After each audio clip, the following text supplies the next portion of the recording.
habits are solutions to the recurring problems in our environment. Let's say you get done with a long day of work and you come back, you're kind of exhausted. That happens, frequently. It's a recurring problem that you face.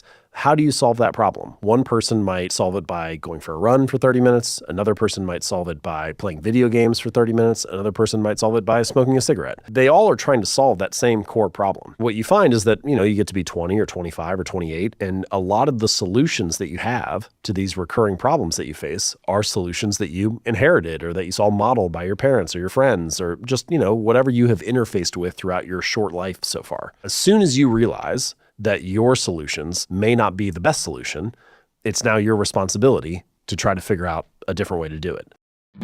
I'm Andrew Huberman, and I'm a professor of neurobiology and ophthalmology at Stanford School of Medicine. My guest today is James Clear. James Clear is the author of Atomic Habits and one of the world's foremost experts on how to build rock-solid habits that better your physical and mental health, work, and relationships. Today we discuss how to build a habit and how to break bad habits as fast and durably as possible. You'll notice that today's conversation is a very realistic one, and it's largely devoid of cliche acronyms such as make it specific, measurable, achievable, relevant, and time-bound. There is some of that discussion, and acronyms are useful, but as you'll learn today from James, the real-world examples of how to make and break habits are what really stick with you and that you can apply. No one has spent more time on the data related to habit formation and bad habit breaking than James Clear. Today, you also get to know him as a person and how he implemented what he has learned so effectively, even as the backdrop of his life has shifted to include more, not fewer, work and family responsibilities. Now, we all have things that we know we can and should do more of, and things that we should do less of. And we all know that behavioral change starts with a desire to change. But as James Clear explains, it requires a system, one that works for you and that you design in order for it to really stick. Thanks to James's incredible depth of knowledge, generosity, and clarity of communication, today's conversation about habit formation is filled with useful tools that you can apply to improve your life. So if you have a habit or perhaps many habits that you're hoping to form, or if you have bad habits that you want to break, not just for the new year, but at any point, today's conversation is absolutely for you. Before we begin, I'd like to emphasize that this podcast is separate from my teaching and research roles at Stanford. It is, however, part of my desire and effort to bring zero cost to consumer information about science and science-related tools to the general public. In keeping with that theme, today's episode does include sponsors. And now for my discussion with James Clear. James Clear, welcome. Hey, thank you so much for having me. Your book is everywhere, and now I get to actually meet the person behind it. So I'm curious, when people come to you or when they read your book looking for ways to develop habits or presumably also to end bad habits, is there a common theme? For instance, do most people have difficulty dropping bad habits, building new habits? Are there specific types of habits that people want to build? I mean, when you just sort of step back from everything you've heard and read about your book and in interactions with your audience. Sure. Yeah, I think there are some themes. Like, there are definitely habits that are very common and broad that, range across, seems like everybody. The most common New Year's resolution, for example, is to do some form of exercise. So there's obviously a huge bucket of health and fitness habits that most people or many people are very interested in. Lots of things like productivity habits at work or creativity habits, writing, music, painting, whatever, things like that. So there are these big categories. I think what's more interesting, though, is to look at what are the themes that help habits stick and help habits fail or cause habits to fail. And there are definitely some patterns there, which are interesting. For example, I was working out the other day and I was talking to my trainer and he said, yeah, I have this class this morning and there were 8 people signed up, but it was a pretty gross day. It was like wet and rainy, it was gray. It was just kind of like cold and gross. And only 2 people came. And the interesting thing about that to me is how little of an edge you need to like gain an advantage. Like really all we're talking about there is, are you cool with being uncomfortable or inconvenienced for like 5 to 10 minutes while you're getting ready and getting in your car and it's raining and it's kind of gross. Once you get to the gym, the workout's the same as it's always been, right? It's like the same as it is in the middle of the summer. And so it's really about that little point of friction at the beginning. And that, I think, if I could pick a single biggest lesson that has come out from all the readers, it is the magic and the importance of starting. Mastering that 5-minute window, or sometimes even like that 30-second window of choosing to start and making it easy to start. That, I would say, is the single biggest theme of habits. And in fact, a lot of the time you can boil almost all problems that habits face into two categories. It's either making it easier to get started, so overcoming procrastination, or it's sticking with it. I did it once or twice, but I'm not consistent. But what does it mean to stick with something? It almost always just means that you get started each time you try to do it. And so you could ultimately revert it all back to mastering the art of getting started. And the easier that you can make it to get started, whether it's scaling a habit down, optimizing the environment, coming up with a better strategy, looping other people in, there's all kinds of things you can do. The more that you can do that, the more likely you are to succeed. Looking back on, now Atomic Habits sold 25 million copies, I'd say that's maybe the biggest lesson that I have, is that the people who make it easy to get started and who master the art of getting started tend to stick with it and succeed. And the people who make it hard to get started, dream up a big ambitious plan in their head, try to do too much at once, they set themselves up to fail. So in terms of getting started, I imagine trying to create a very thin edge of the wedge, so to speak, so that the on-ramping to something is very, very easy. Sure. And I suppose that could be done by a number of different approaches. You can, segment out whatever it is, the habit or task that you want to do. Like you're going to write one word or one sentence or one letter. There's that approach. There's also the approach of trying to find the times of day or the environments where the wedge becomes present as opposed to being a big step, right? I suppose there's no one size fits all, but what are some of the ways to quote unquote get started? Because I think there's something incredible and somewhat depressing about the human brain where we can know something, we can know it so well that we can just think about it and loop on it and watch ourselves fail to do the thing that we're trying to do. It's kind of an incredible flaw of human nature. Yeah. And basically what you teach is how to overcome that flaw. So a simple question, what are easy ways to get started? In a way, all of Atomic Habits is an answer to that question. So maybe this will be the next 2 hours is us kind of unpacking this in greater detail. But from a real high level, there are kind of 4 things that you want to do if you want to get a habit to stick. So I call it the 4 laws of behavior change, but you want to make your habit obvious. So this is about making it visual or easy to see, easy to notice. It doesn't have to be vision, but that's often the sensory perception that you use the most. Make it obvious. The second is to make it attractive. So the more fun or attractive or appealing a habit is, the more likely you are to perform it. The third thing is you want to make it easy. So the easier, more convenient, frictionless. This can be about scaling your habits down and simplifying, reducing the number of steps. And then the fourth thing is you want to make it satisfying. The more satisfying or enjoyable a habit is, the more you have this feeling of pleasure, reward, or positive emotion associated with it, the more you're going to want to repeat it in the future. So those are the 4 steps. Make it obvious, make it attractive, make it easy, make it satisfying. There are many ways to do each of those things. And my approach is not to prescribe, but to empower. I don't really feel like there is one way to build better habits. There are many ways, and my job is to lay all the tools out on the table and say, here's a full toolkit. And then you can decide, do I use the screwdriver or do I use the wrench or do I use the hammer? What's best for this situation? So to build on one of those, for example, let's make it obvious. A lot of that's about priming your environment to make the action easy. I think one interesting thing you can do, walk into most of the spaces where you spend your time each day, your office, your living room, your kitchen, and look around and ask yourself, what behaviors are obvious here? What behaviors are easy here? What is this space designed to encourage? And you'll often find that it's encouraging the thing that maybe you don't want to do, or it's at least not encouraging the good habit that you say is a priority. And so there are all sorts of steps you can take. If you want to make it easier to go for a run, set your running shoes and your running clothes out the night before. I have a couple of readers who actually sleep in their running clothes and then just get up, put their shoes on and get out the door, right? They're trying to make it as obvious and as frictionless as possible. If you want to eat the good food or the healthy food, place the nuts on the counter rather than the chips or something like that, right? It's just what is the obvious thing that's present? I had one guy who, he would go to his music lesson and practice guitar with his instructor each week. And then he would get a bunch of homework to do, these chords and scales and things to practice. And then he would come home and put his guitar in the guitar case and stick it in the closet.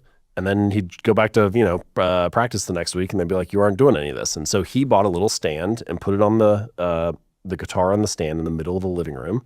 And now he passes it 30 times a day. And so he's much more likely to pick it up and play it for 5 minutes. And so there's just this gradual progression of how can you make the things in your life that you want more of more obvious to you. And that is just one of many ways to make starting easier. Glucose is a key player in how our body functions, not just in the long term, but in every moment of our lives. That's because it is the major fuel for our cells, especially our brain cells. Glucose directly impacts our brain function, mood, and energy levels, and it may even affect our levels of tenacity and willpower. This is why I use the continuous glucose monitor from Lingo. I absolutely love it, and I'm thrilled to have them as a sponsor of the podcast. Lingo helps me track my glucose in real time to see how the foods I eat and the actions I take impact my glucose. When glucose in your body spikes or crashes, your cognitive and physical performance do too. In fact, large glucose peaks and valleys lead to brain fog, fatigue, irritability, and hunger. What you eat, of course, plays a major role in your glucose. Some foods cause sharp spikes and big crashes, and others do not. But not everyone is the same in terms of how they respond to particular foods. Seeing your glucose in real time helps you build eating and other habits that support metabolic health, mental clarity, and sustained energy. Lingo has helped me to better understand what foods to eat, when to eat, and how things like a brief walk after a meal can help keep my glucose stable, and much more. If you'd like to try Lingo, Lingo is offering Huberman podcast listeners in the U.S. 10% off a 4-week Lingo plan. Terms and conditions apply. Visit hellolingo.com/Huberman for more information. The Lingo glucose system is for users 18 and older, not on insulin. It is not intended for the diagnosis of diseases, including diabetes. Individual responses may vary. Today's episode is also brought to us by Wealthfront. With constant market shifts and chaotic news, it's easy to feel uncertain about where to keep your money. However, saving and investing does not have to be complicated. There's a solution that can help you take control of your finances while still managing risk, and that's Wealthfront. I've trusted Wealthfront with my finances for nearly a decade. With the Wealthfront cash account, I can earn 3.25% annual percentage yield, or APY, on my cash from program banks. And I know that my money is growing until I'm ready to spend it or invest it. One of the features I love about Wealthfront is that I have access to instant no-fee withdrawals to eligible accounts 24/7.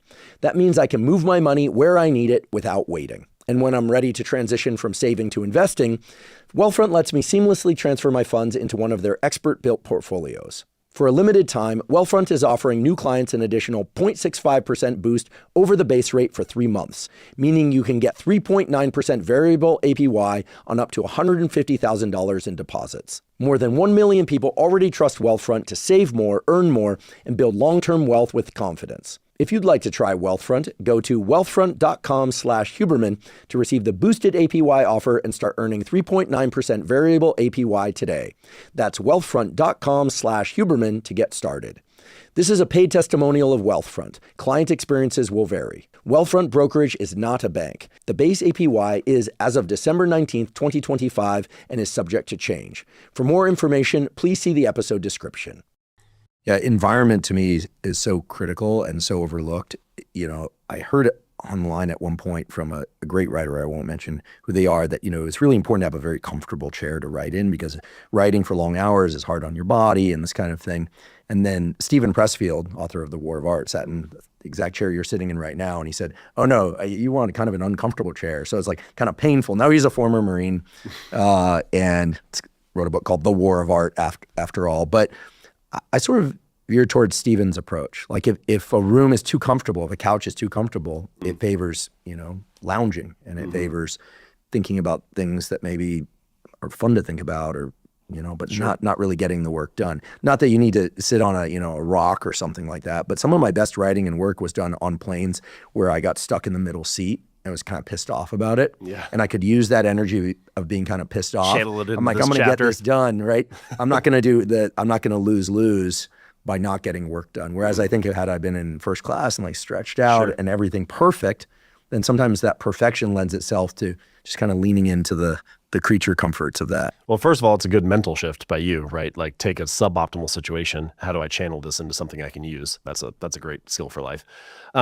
People ask me something like this a lot. You know, what is your writing routine? What are your writing habits? What does it look like? You know, and the truth, if I'm being honest about it, is I've had tons of different writing routines. I wrote parts of Atomic Habits on my parents' couch when I was visiting them for the holidays. I wrote parts of it in the passenger seat of a car while we were on a road trip. I wrote a lot of it at my desk, you know, but there's no one place where it happened. And I think that it also reveals an important truth about habits, which is that there's this kind of implicit assumption that we don't really say, but a lot of people think when they think, what would it look like to be successful with this habit? They think, well, I would just do it for the rest of my life, is basically what they kind of assume. And if it changes or they stop doing it, then they kind of feel like that's a failure in some way. I don't think it's like that at all. Habits can have a season, and you have different seasons in your life. And I think one really interesting question to ask is, what season am I in right now? And you will find that as your seasons change, your habits often need to change as well. So for example, for the first 3 years that I wrote at jamesclear.com, and I published a new article every Monday and Thursday. And they were like 2,000 word pieces.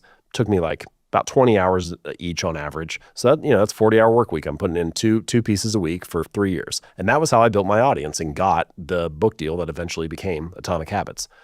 Then I signed the book deal. Well, I don't have capacity now to write those articles. So I had to change my strategy. Most of my writing was going into writing the book. I did that for like 3 years. The book came out. And then now the last 5 years, I've been writing a newsletter once a week that takes me about 2 hours instead of 20. So it's a much different form. But, 3 million people read that newsletter every week. They get a lot of value out of it. And I guess my point is, if you look at my writing habit and you say, well, you wrote 2 articles a week for 3 years, what happened in the 4th year? If I would have felt like, oh, well, I don't do that anymore, so it's a failure, that seems kind of silly to me. Like I've been writing, it's just been changing shape based on the season that I've been in. And I found that with lots of other habits too. My fitness habits have changed a lot over the last 20 years. I had periods where I was going heavy like powerlifting or Olympic lifting style, and I would train 4 or 5 days a week. I had periods and pockets where I was only lifting twice a week. Now it's 4 days. It just, it shifts depending on the season that you're in. And so I think people need to give themselves more permission for their habits to adjust rather than to feel like, well, if I don't stick to this, then I'm not sticking to my habit. I feel like that flexibility is a big component in long-term success. There's this story that mental toughness is something that's like, I'm going to make it happen no matter what the circumstances, right? Like I'm going to grind and make sure that this is, I'm going to persevere. And there's a place for that type of thinking. But I think really, most of the time, mental toughness looks more like adaptability. Consistency is adaptability. Don't have enough time, do the short version. Don't have enough energy, do the easy version. Find a way to show up and not put up a 0 for that day, because doing something is almost always infinitely better than doing nothing.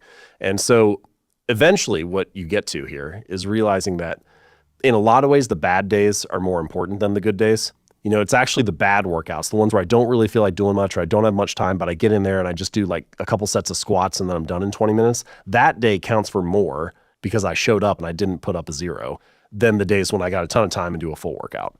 And so people get real excited and amped up about their habits. They want to come up with this like perfect version. What could I do? If I achieve peak performance, what would that look like? What could I do on my best day?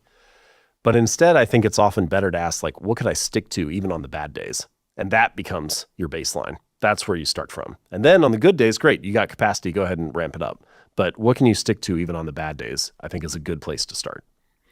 Yeah, I more and more think that one of the dangers of quote unquote optimization, which in my view is also a poorly understood term. I think optimization is optimization for the moment in the day or the hour, not some perfect ideal. But one of the downsides to the availability of like over-the-counter stimulants and energy drinks and tutorials of how to focus, of many of which I talk about online and elsewhere, is that most people who are in some sort of pursuit, writing or school or otherwise, experience the perfect flow, quote unquote, or groove of being really in the zone, and then they're always chasing that. And anything that's below that feels like it wasn't worthwhile. I really like the way that you framed that, getting something in on the days when you're less than optimal or far less than optimal is actually where you change yourself in a way that makes those optimal days more available. That's what I'm hearing. That playing hurt teaches you how to play well under great conditions, or play even better under great conditions.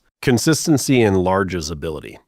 Right? And so by being more consistent, you enlarge your capacity to handle more. You enlarge your ability and broaden your skill set. You build your base of strength to handle the harder thing later.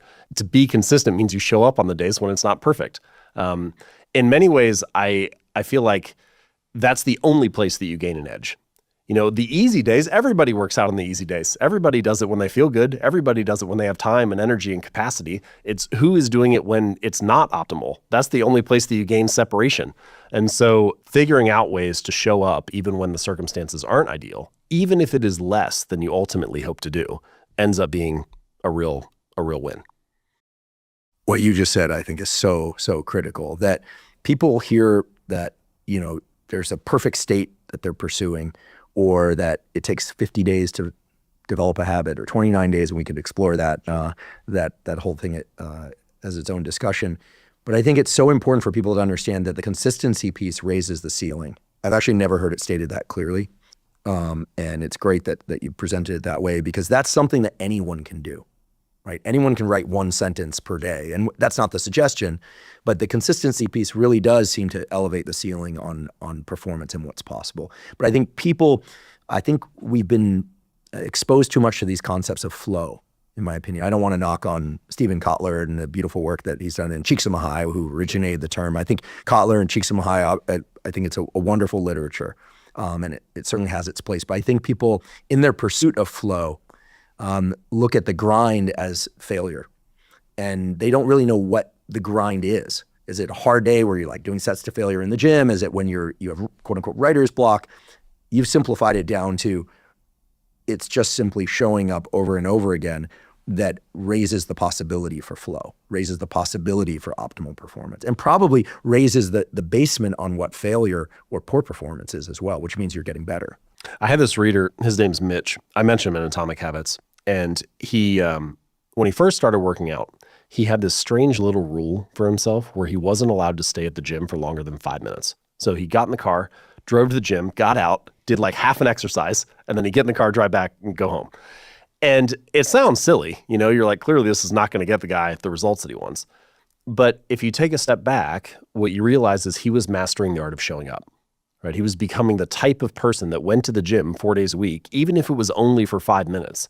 And it's like the inversion of what most people do, which is we sit down, we try to perfect it. What's the perfect diet plan? What's the ideal workout strategy? What's the best sales strategy? We want to have everything lined up first, and then we take the first step.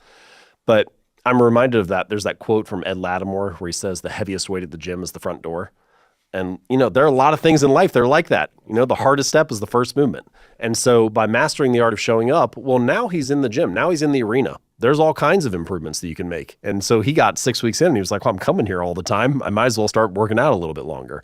And I feel like that is such a better place to be than to trying to get it perfect from the start and then feeling like, well, if I can't run 4 days a week, why am I bothering? If I can't work out for 45 minutes, then it doesn't matter.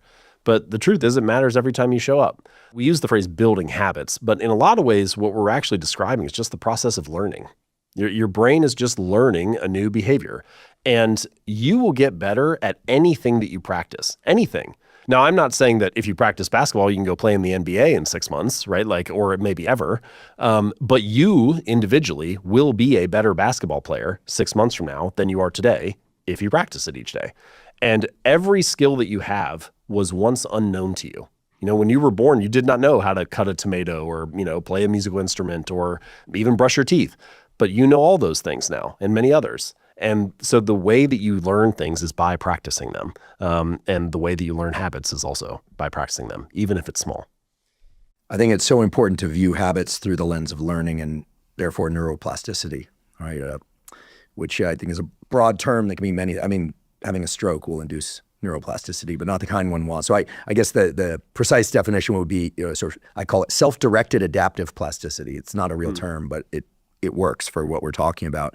So I'll just say plasticity for short. But sorry, not to cut you off, but I feel like the self-directed piece is an important part there. Your brain's learning habits all the time, right? You will learn habits whether you are in control or not, whether you care or not. I think that's a good reason to want to know what they are and how they work. The real question is not whether you will gain new habits. It's whether you can design them, right? Or be in control of them, whether it can be self-directed.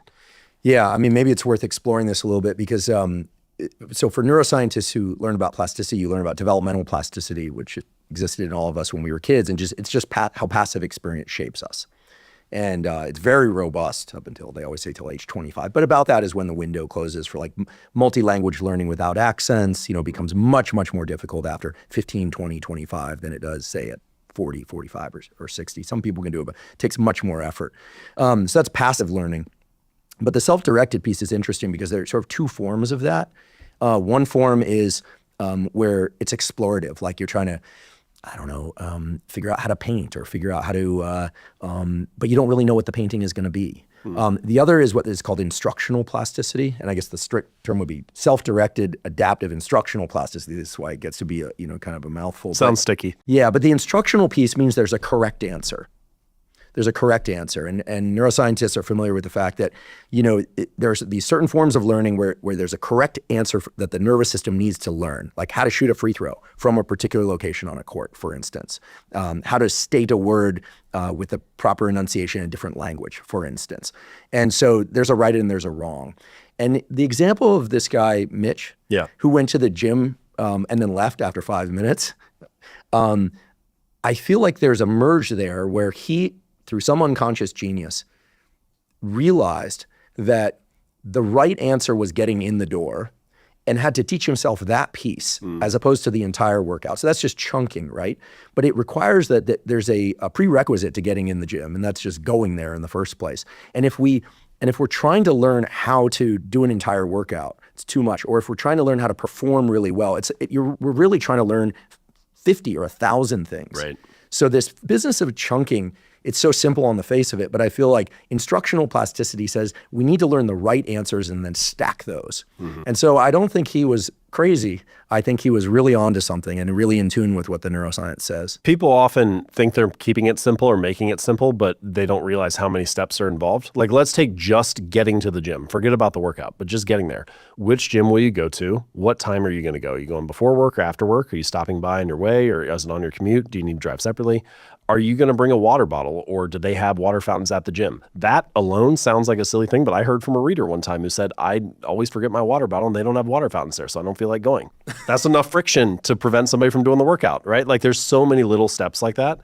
And what are you going to wear? Are the clothes clean, or are they in the laundry right now? Like, there's so many things that could prevent it from happening. So just mastering getting started forces you to cross all of those thresholds early on and figure out, how do I get in here consistently week in and week out? And then once you got that part licked, then okay, great, we can move on to what the actual workout should be. These days, I and many others hear about and talk about this idea that the effort becomes the reward. I mean, that's sort of the holy grail of all this, right? And I think that can happen. I mean, it has sort of masochistic tones to it. Years ago, I was dating a woman. We're still good friends. And I remember one time she just said to me, she said, "Flow, don't fight." And I was like, "What are you talking about?" And she said, "Everything that you do is you're sort of like pushing yourself into doing it, even though you really enjoy these activities." And we're talking about work-related activities. And I was like, "Oh, so you just like flow into everything that you do?" And she's like, "Yeah." She was from Eastern Canada. And I was like, is everyone up there like that? And she's like, "No, actually, my dad or someone in her family was like a fisherman, had to get up early in the morning, go out in the cold." So she was a hardy person, a very hardy person, a hard worker, just recently finished a graduate degree, in fact. And I was like, this flow, don't fight thing is interesting, because I feel like across my day, I do wake up and I'm like, all right, have to do this, and these are opportunities that I love. Sure. And I've thought to myself, do we only have so much, time on the gas pedal? Maybe she's right. Maybe we need to flow through certain parts of our days where we're just kind of in automatic, so that we can fight harder against the things that are really barriers for us. I've been wanting, since I woke up this morning, I'm like, I got to ask James this question. Do you think there's a way that we can kind of toggle flow and fight? That's an interesting question. So I have two thoughts. First thought is, for a long time, I wrestled with this question of, do I have to be dissatisfied to be driven?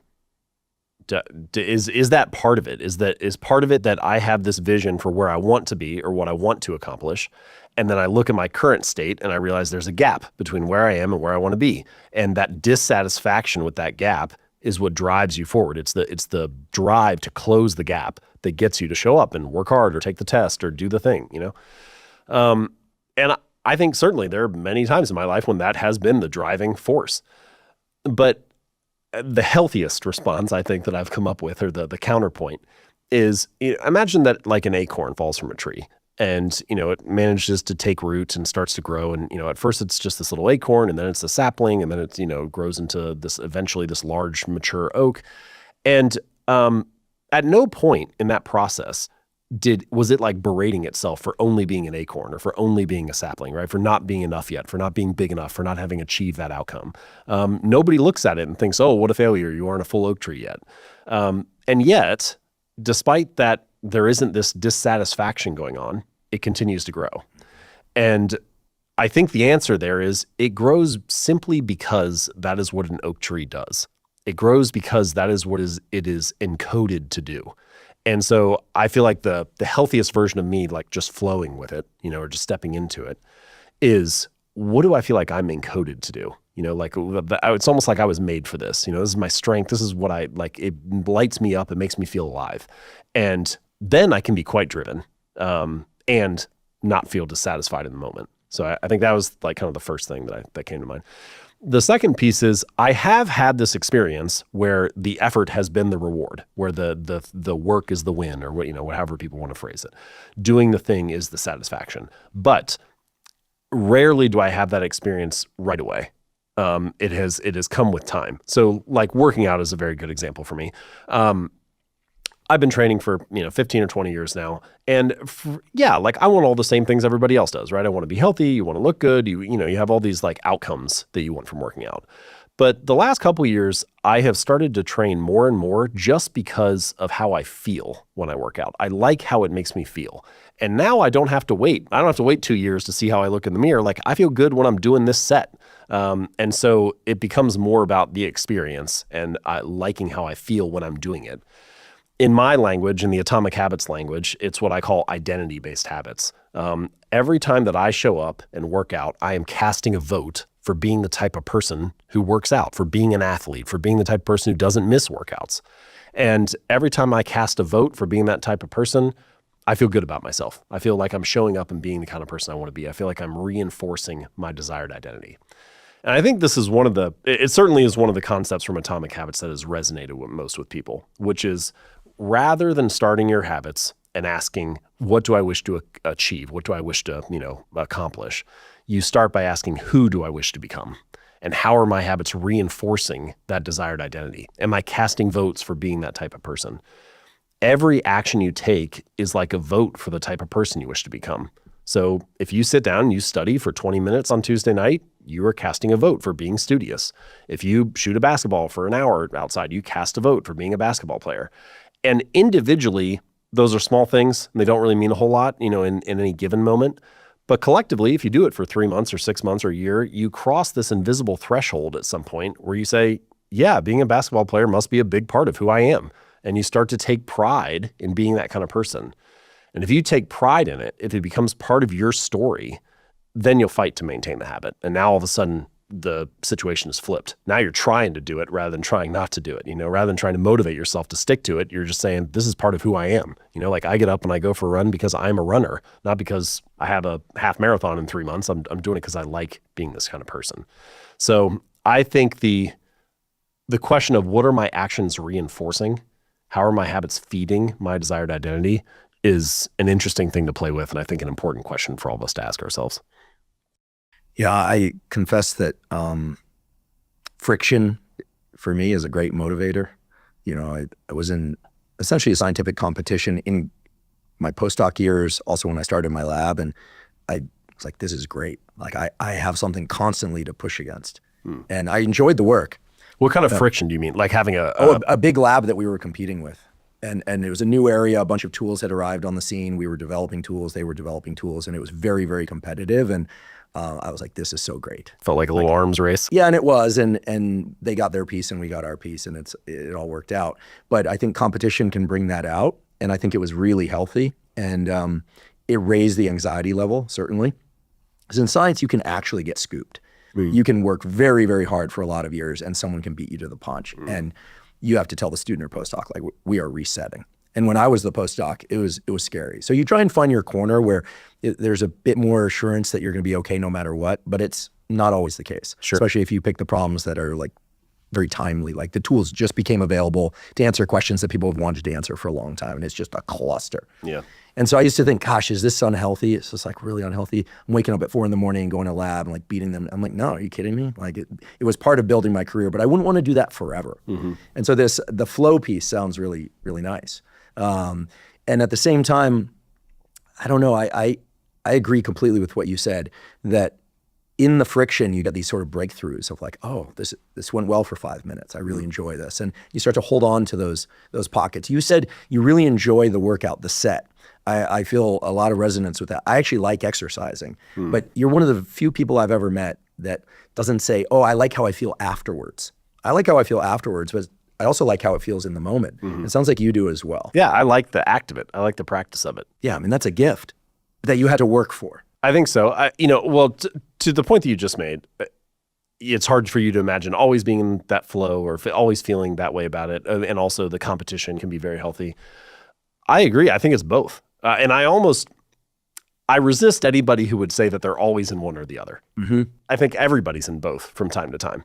And your point about the competition between the labs, that's instructive for building habits too. Sometimes it really helps if things have stakes. I find that it's actually quite hard for me to care if there are no stakes. I want there to be something that matters. Ultimately, that's why I decided to start sharing my ideas online. I was working at an orthopedic practice, just doing like an internship over the summer. This was many years ago. And I started writing about habits. And eventually, and nobody asked me to, I just was doing it because I was interested in it. And I got this Word doc that was like 60 pages long. It was just like James's thoughts on habits. And writing in the Word doc is kind of boring. There are no stakes, So I was like, well, eventually I need to put some of this up and just see, is it any good or not? Do people like it or not? And eventually that led to jamesclear.com and then eventually Atomic Habits. But the fact that there were stakes forced me to up my game. My undergraduate degree is in biomechanics, and then I got a business degree as well. So I don't have a degree in psychology, or neuroscience, which is kind of what I think you would expect somebody who writes about habits to have. And so I was kind of lamenting that early on. And I said that to a friend, and he said, well, the way you become an expert is by writing about it every week.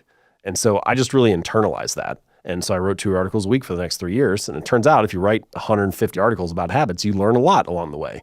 And because it was public, I could get criticized every time. And I think that made the work much better.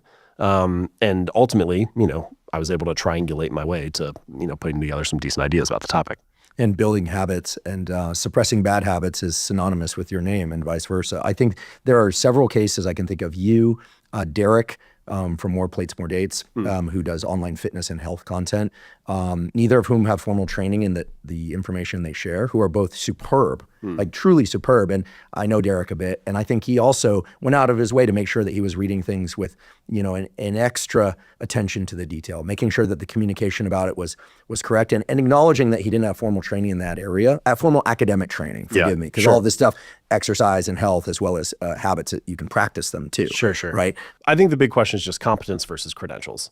If the argument is, well, you don't have a degree in this, well, that doesn't really tell me anything. But if the argument is this sentence is wrong, okay, well, now we have something to talk about, But if the sentences are right and I just don't have the degree, too bad. It doesn't matter, right? It's about, are the ideas right?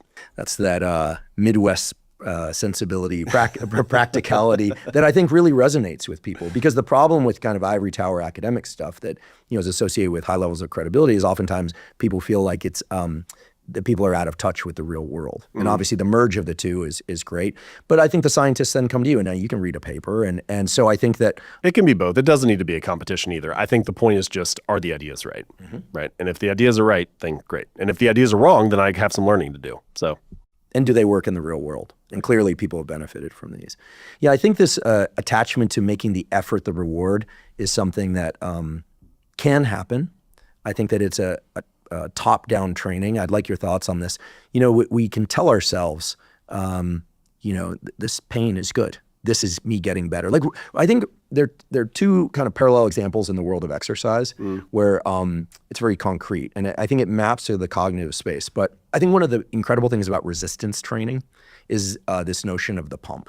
I mean, not because I enjoy it, but because it gives you a little visual and sensory window into what will happen if you do things correctly, like recover and proper nutrition, et cetera. Like you literally get a visual and a sensory window into the future. Have some kind of evidence that in the moment you're doing it right. Yeah. And in general, what you end up with sort of parallels that progress during the workout. Whereas with running, like if I run up a steep hill with a weight vest on, my lungs are burning, I want to cough up a lung, like I feel like I want to vomit, and we can tell ourselves like, this is good, this is me getting better, it will be easier the next time. But you don't feel faster in the moment. You're not like, oh, this is what it feels like to really be faster than I am on this current day. And so I think both are important. So I look at those as kind of templates for the positive feedback I can give myself. Like if I have a good stretch of writing or podcast prep where I'm like really finding papers, I'm like, this is so cool, this is great. I'll say, okay, this is really good. Like we're in the groove. That's sort of like the pump in the gym thing, like it's heading someplace. But then when things are really like running up against a brick wall and I was like, this is so painful, I've had to teach myself to say, okay, this is good. This is me getting better. This is how the brain learns. The brain learns by experiencing friction. It doesn't learn by experiencing performance. Right. I mean, we don't learn from performance. We only learn from failure, right? The brain won't change unless it has to change. So I'd love your thoughts on this as it relates to the space I think most people think of habits and learning, like how to learn a new language or a musical instrument or just changing one's daily routine so that one is healthier or kinder. You know, a lot of people just struggle with kind of being jerks, you know, and I think they're trying to be kind, and it's hard. It's hard to develop the habit of being kind if that's not their nature. So how do these things map for you? A lot of the time people will complain about writing habits, for example. Writing is so hard, writing is so difficult. It feels so, arduous in the moment. And sometimes I try to remind myself, yeah, it does feel difficult, and that's kind of why it works. Imagine going into the gym and complaining that like the weights are heavy. You're like, well, that's like, yes, the weights are heavy. That's why you're getting stronger. And the writing is hard, and that's how you're getting smarter. Or at least let's say that's how you're clarifying your thoughts. Just as the weights feeling heavy is evidence that you are getting stronger, the writing feeling hard is evidence that you were thinking, that you were forcing yourself to think and clarify. So there is some friction, some tension that is necessary for growth. I think what you're referencing, telling yourself a better story in the moment, is very helpful. Like this is, it is painful, it is hard, and this is part of what it means to grow. I also think it's helpful to do some things either beforehand or afterward that can help feed that process to get you to show up. So for example, beforehand, pre-visualization can be really helpful. I practice this with my kids, just trying to help them imagine what a good day would look like. Like my one son, he started preschool recently. And the first day of drop off, he didn't have a good day. He kind of, cried, fussed a little bit, didn't really want to stay. Second day, same sort of thing. So the third day I said, all right, it's preschool day today. And he was like, and I was like, hold on, let's just, we're getting breakfast in the morning. I said, you like preschool, right? Like you really like your teachers. He was like, yeah. I said, what about, you guys did snack time yesterday? That was fun, right? He's like, yeah. I said, you got to play with glue sticks and the crayons. Like that was a cool activity. And what do you do after school gets done? He was like, oh, we go out on the playground and we play for, 30 minutes or whatever. And that was it. I just stopped there. But the point is that I'm trying to get him to imagine what a good day would look like if it unfolds, right? Emphasize the positive parts of the experience that are about to happen. What are the things that you're about to do that you enjoy or that are good for you? And go into the day with that story in your mind. And I think that increases the odds that you're going to show up and, maybe we just got lucky, who knows, but he had a good drop off that day. Sounds like a great day. Yeah. It sounds awesome. I want to do it too. Yeah. I played baseball for a while. I played baseball through college. And when I was younger, like 10, 12, 14, my dad and I would do this thing where at the end of each season, we go and sit down on the back deck and we would kind of like replay the good parts of the season. We'd talk about our best games, the best wins, talk about, the best plays that I had had or things that went well or whatever. Or just trying to like emphasize the wins, And so I finished each season, even if it wasn't like the best season for me. I was never the best player on any team that I was on, but I finished it feeling good. And that gives you a little bit of momentum going into the next season. And so I think the core question, whether you're visualizing it ahead of time or rehearsing it afterward, is what are you emphasizing? There's this interesting exercise I heard of one time. You take a piece of paper or two documents, and the only rule of this game is that you can't write down anything that's false. So it just has to be true if you write it down. The first page, you're going to write down the story of your last year, but it's the negative version. All the bad things that happened, the stuff that didn't go your way, whatever. The second page, you're going to write down the story of your last year, but it's the positive version. All the wins you've had, the things that worked out well, your best days. And you look at those two pieces of paper, there are no lies on either one. And I think the question is, which one are you emphasizing each day? What story do you carry with you when you go into the next experience? And as long as you are not ignoring reality, as long as you're not ignoring the truth of the situation and what you need to manage or what you need to face, I think you always want to tell yourself the more empowering one. You always want to carry that version with you that makes you feel inspired or empowered or positive. And that, I think, will increase the odds that you show up. I don't know that it'll necessarily make you a kinder person, but certainly it puts you in a better position for things like that to happen. So I think there is some mental rehearsal, let's say, that you can do to put yourself in a better position to not only just have a good day, but also be more likely to perform at a high level. By now, I'm sure that many of you have heard me say that I've been taking AG1 for more than a decade. And indeed, that's true. The reason I started taking AG1 way back in 2012, and the reason why I still continue to take it every single day, is because AG1 is, to my knowledge, the highest quality and most comprehensive of the foundational nutritional supplements on the market. What that means is that it contains not just vitamins and minerals, but also probiotics, prebiotics, and adaptogens to cover any gaps that you might have in your diet, while also providing support for a demanding life. Given the probiotics and prebiotics in AG1, it also helps support a healthy gut microbiome.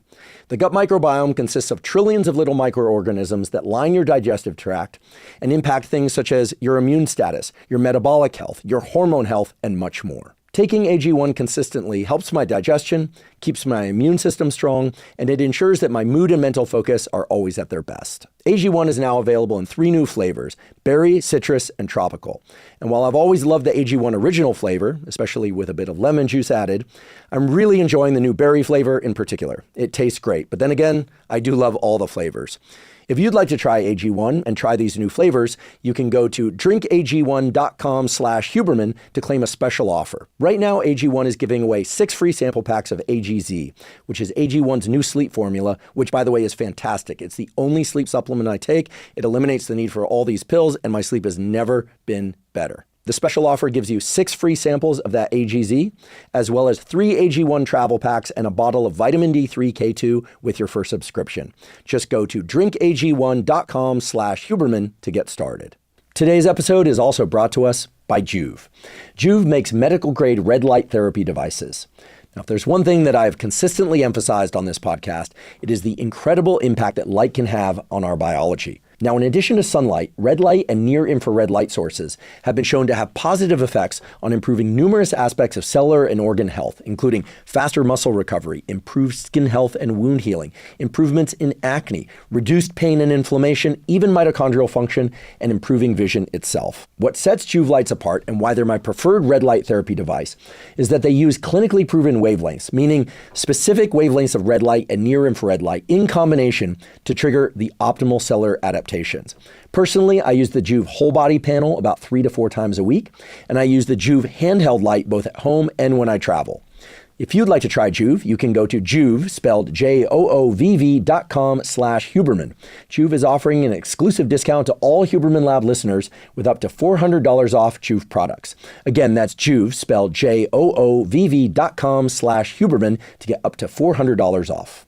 I think that it's very difficult to do what one wants to do without imagining it first. I think people get scared that the outcome won't be what they hope for. Like that fear of failure piece is, I think, is very real. The post-activity reflection, just want to hover on that for a second. About a year ago, we did an episode on how best to study and learn. And this maps, of course, to neuroplasticity. And the literature is very straightforward. But there's this interesting shift in the literature in the last couple of years, which clearly shows that anything that we reflect on later, we learn faster and we retain longer. And it's because most all of learning is anti-forgetting. And that sounds so obvious. It's like a giant duh. Whenever I say that, people are like, well, duh. It's just a play on words. But no, I mean, there's all this sensory information coming in, massive amounts, and we forget most of it. It's either irrelevant or it just, it just goes through for whatever reason and doesn't stick. When students, for instance, would read a passage once or twice or 3 times or 4 times, and they did all the derivations of, do they take notes, do they highlight, do they talk about it with friends, et cetera. There are 2 things that really make things stick. And one is self-testing, just, reflecting later, like, what happened? I don't remember that. No, I got that wrong. That's incredible for self-evaluation and low stakes is incredibly powerful for retaining information. And the other one was just reflecting on like what happened, what went right, what went wrong, which is really what you're describing about these exercises and your kid's day, right? It reminds me a little bit of like the spaced repetition literature. In a way, the reflection is like another instance of spaced repetition. You come back to it later and it resurfaces the material, and that increases the odds that you retain it. Yeah, having taught many undergraduate and graduate courses, medical students, I can tell you, graduate students and medical students are universally motivated because the stakes are very high. Classes are smaller. There's kind of more of a community around. They've also passed a filter just to get in, right? There's a selection bias just to be there. Undergraduates, it varies by place and course and et cetera, and major, et cetera. But whether or not it's their major or not, I'm not saying different majors are more or less motivated. But what's interesting is that most students are exposed to information. They might study for the exam, ideally they do. And then the next time that they are evaluated on that material in any kind of concrete way is on the exam. And the students that actually test themselves or that ask for the best students always ask for like a pre-quiz quiz, inevitably best performing students. And I think this business of just being willing to feel the pain of being wrong when there's very low stakes, it still sucks. None of us like to be wrong. Yeah. It's like, and you decide to put it online. Like, is any of this wrong? Yeah. We've done that. We've now having had a few painful experiences where I just said the wrong thing in passing, or made a joke that was turned into a not joke. I'm a slow learner. I need a lot of feedback. I mean, there were jokes I made that then were cut and excerpted. Like, those kinds of experiences are painful enough that you check everything with a fine-tooth comb going forward. That's the way it is. But I think most people will do anything to avoid that kind of scrutiny. And I think your willingness to lean into that scrutiny and just have the general public kind of test you. Yeah. Like, where are these ideas working, where are they not working, is so powerful. Because the places where they don't work, you'll never forget. The places where they work, you'll never forget. I just heard from a friend who said that she had kind of this like perfectionist streak, and she can look back now on her life and see that if there was a moment when she saw somebody doing something and she thought, oh, well, I couldn't be as good at them, as good at that as they are, or I won't be the best at that, then she would talk herself out of trying it all. Because, and it's like anti-growth mindset. Right. Yeah. Well, and I thought about that because I don't feel that way, even though I feel like I did, especially early on, have some like, I don't know if we call it perfectionist tendencies, but just like this very high desire to do it right, or to get it right. But I don't feel like I did that, talk myself out of it. And I thought, why was that? What was different there? And the story that was in my head most of the time was, I can learn this. So it wasn't even about a comparison, right? It wasn't like, oh, I could do it better or worse. That wasn't the thing. It was, oh, I think I can figure that out, and it'll be interesting to figure it out. I think if you can approach all of your habits, and maybe a lot of life, with this lens of curiosity, where it's not really about failing or succeeding, it's about reaching. It's about trying something new and then seeing what you can learn from it. That puts you in a good position too, because it's a little bit less about, competition has its place, and I consider myself to be a fairly competitive person, but it's nice when you don't make everything about that, about being the best from the start, because you can talk yourself out of a lot. Oh, I agree. And I mean, I've continually placed myself in venues, academic and physical, where there's no way I was going to be the best in that environment. Just no chance. It was just the fuel of needing to compete in order to, not with my colleagues, but with people outside my institution, where it's a great motivator for the extra mile, for doing that extra mile kind of thing. I mean, I guess Jocko talks about this, like, waking before the enemy, where the stakes there, right, before you became a writer, the stakes were high risk, high consequence. Like, you don't get up earlier, like more of your people might die. Yeah, it was pretty high stakes, high consequence, right? And so I think that additional friction can really bring out people's best. I also think at some point it can become painful to the point where people around us obviously can suffer. Jocko, by the way, maintains, because I know his family, beautiful family, in addition to doing all that, he legitimately gets up at 4:30 in the morning. Yeah. I've done sauna with him. Like, I was the guy down on the floor gasping for air. It was kind of a joke, a story for another time. But he calls it the factory reset, and he wanted to put me through the factory reset protocol, and it's brutal. Yeah. It's just brutal.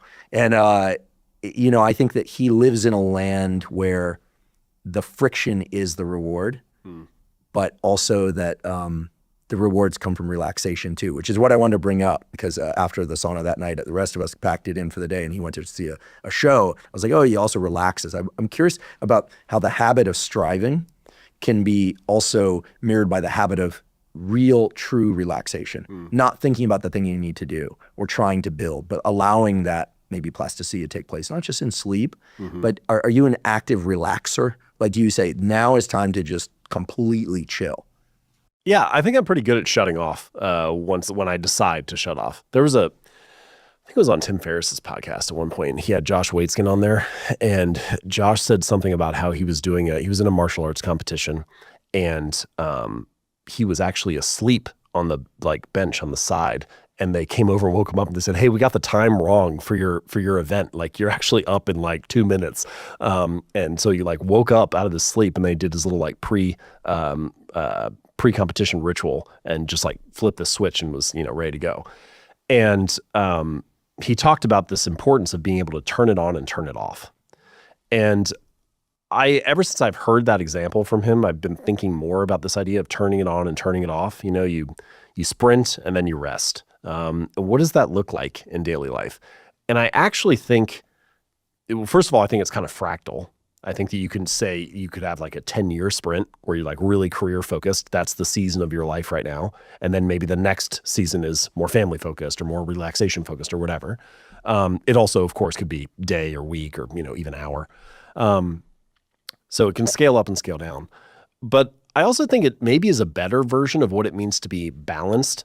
People talk a lot about work-life balance or what balance might look like.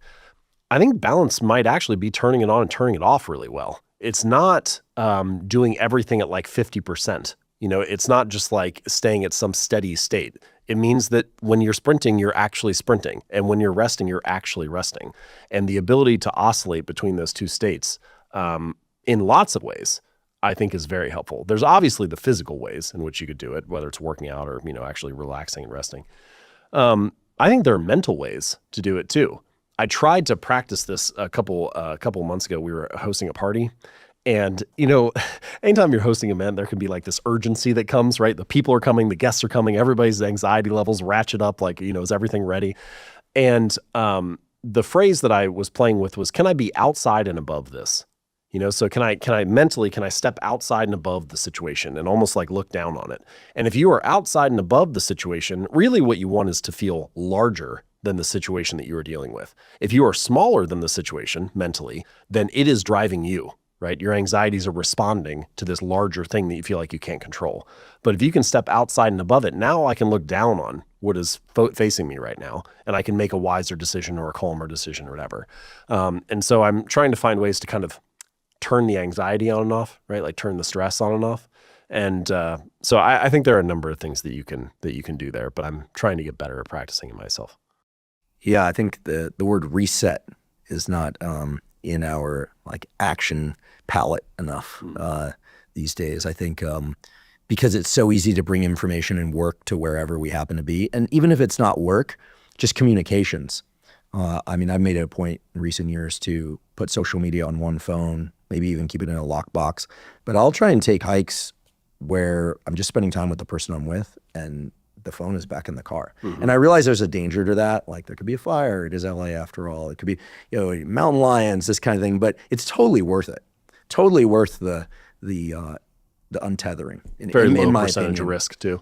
Yeah, but, there are people around, and it's not clear the phone would save you from a mountain lion anyway. So you're better off. Actually, probably reduce your reaction time. Yeah. So, record your final moments. Yeah, exactly. Yeah, that's interesting. I also think that there's an element to if you're the type of person who has a very strong work ethic and you have worked your way out of problems throughout life, that for me, for a long time, that was my solution to something. If it wasn't working, well, then I'll just work a little bit harder and I'll work my way out of it. And when that has worked for you for a while, you end up using it as a crutch. And so hard work becomes this thing that you just kind of like slide back into. But what are the odds, mathematically speaking, what are the odds that the thing that you're doing today or this week is the highest and best use of your time? It's almost impossible that you are actually working on the thing that is the best use of your time. I think Sam Altman has some quote where he said something like, you should have a very high bar for working on anything other than thinking about what to work on, because choosing the right thing to focus on is going to get you 100 or 1,000x the results. Maybe you can work 10% harder, but if you want 100x the output, you need to direct the attention and energy to something else. And I think that creating space to rest, to reflect and review allows that opportunity to arise. A lot of the executives I talk to or companies that I speak at or work with, everybody's just kind of tapped out. They're very, they're working quite hard. And so they keep their head down and try to knock out the things that are on their plate. But what they need to do is step back and relax and think for a moment to reflect and say, are we working on the right things? I think that's some of the most important time that I have carved out in my week. I have like roughly 30 minutes every Friday where I just do a weekly review, and there is nothing scheduled. It's just me thinking about the business. And that, a lot of the best stuff comes out of that. I think it'd probably be better if it was 3 hours instead of 30 minutes, but you need to find at least some time to sit down and think, am I directing my precious energy and attention in the right way? And I think that rest and reflection and relaxation play directly into that. If you're just working, if you're just sprinting all the time, you don't have the space to see the larger picture. Yeah, I'm really intrigued by this concept of wordlessness, like getting your body and brain into states of, while awake, wordlessness. So not a lot of information coming in about work or really anything. Maybe it's the liminal state between awake and sleep, some of these NSDR, yoga nidra type practices, but it's more like hiking or running or swimming, where your brain goes through a period of chatter and you're thinking about the other thing, but then at some point everything becomes discontinuous in a way, and or listening to music. Hiking's the one that does it for me. What you're describing right now is like how I get after like maybe an hour into a hike or something. Do you get good ideas either coming back from it or on the hike or I think the most interesting thing is I feel good.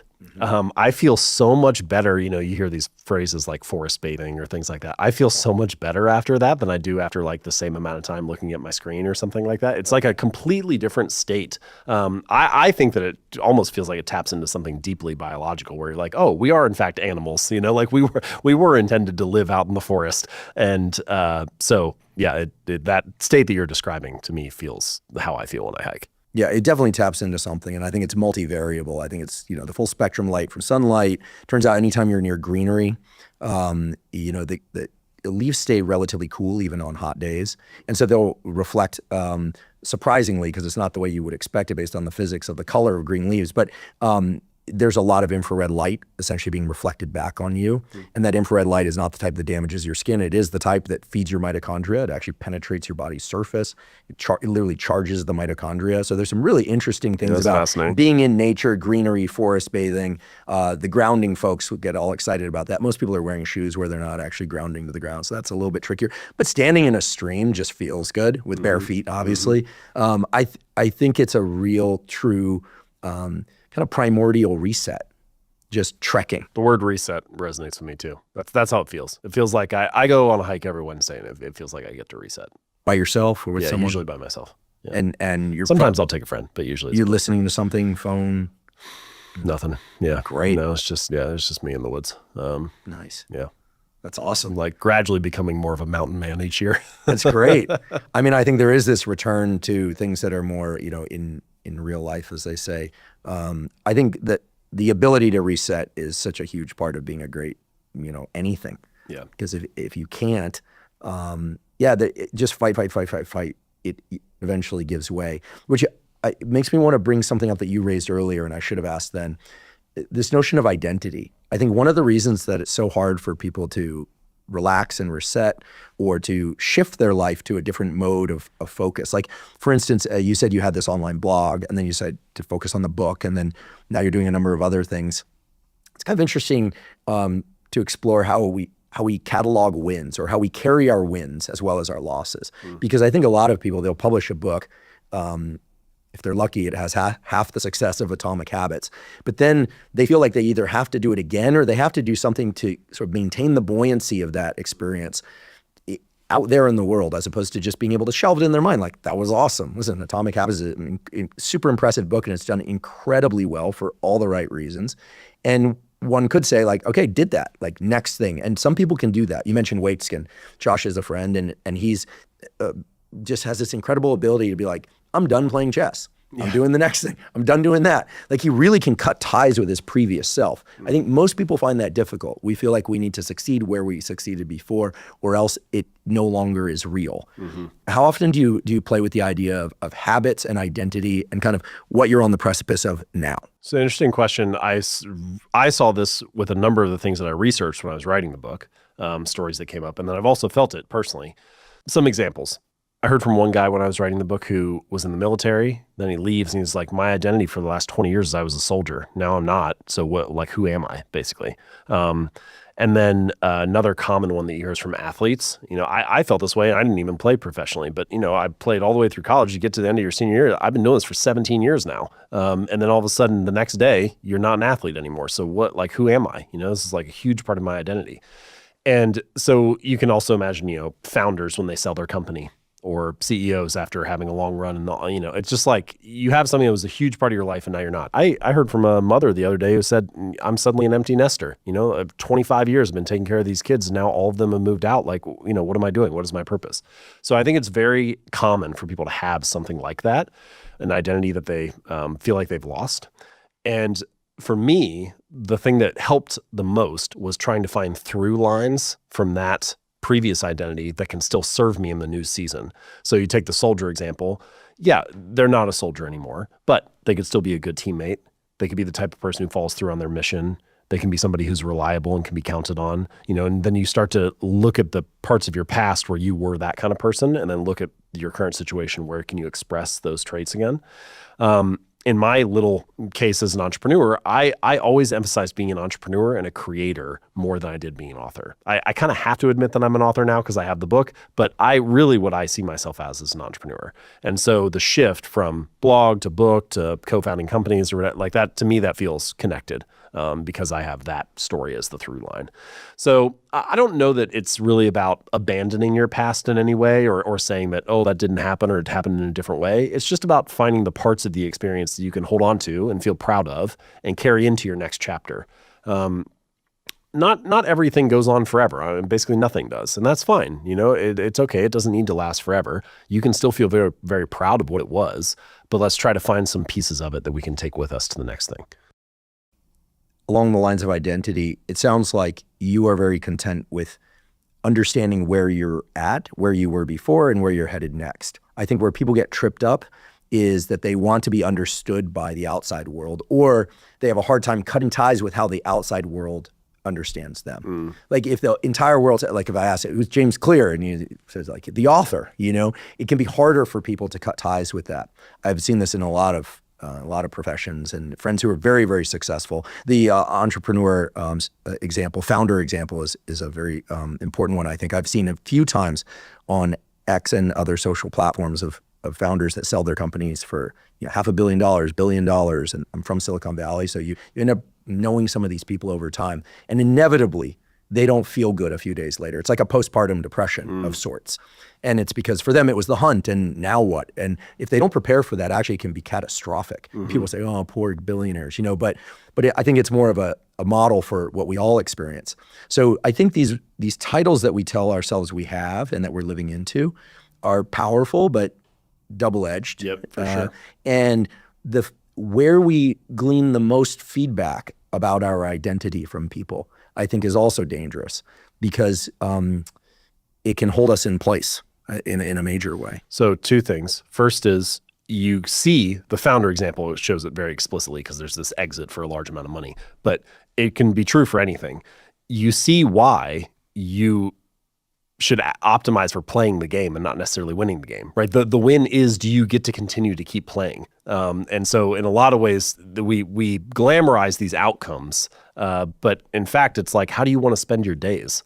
When I choose a new project to focus on, one of the first questions that I ask is, how do I want to spend my days? And then you draw a box around what you want that to look like. And inside that box, how can you make the biggest impact, make the most money, reach the most people, whatever, but not outside of it. But what happens a lot of the time is people start by asking the second question, which is, how can I make the biggest impact or make the most money or reach the most people? And then they talk themselves into a daily life that is outside of what that box would contain. And you find that this is not actually how I want to spend my days. Or you optimize for the outcome, like the founder selling for $500 million, and not for the daily lifestyle. And really, like, that's what matters the most is, do you like how you spend your days? Do you have power over your days? Do you have, do you feel alive during your days? And so it's a different it requires you to ask a different question than what most people are asking most of the time, or what society in general is asking us most of the time.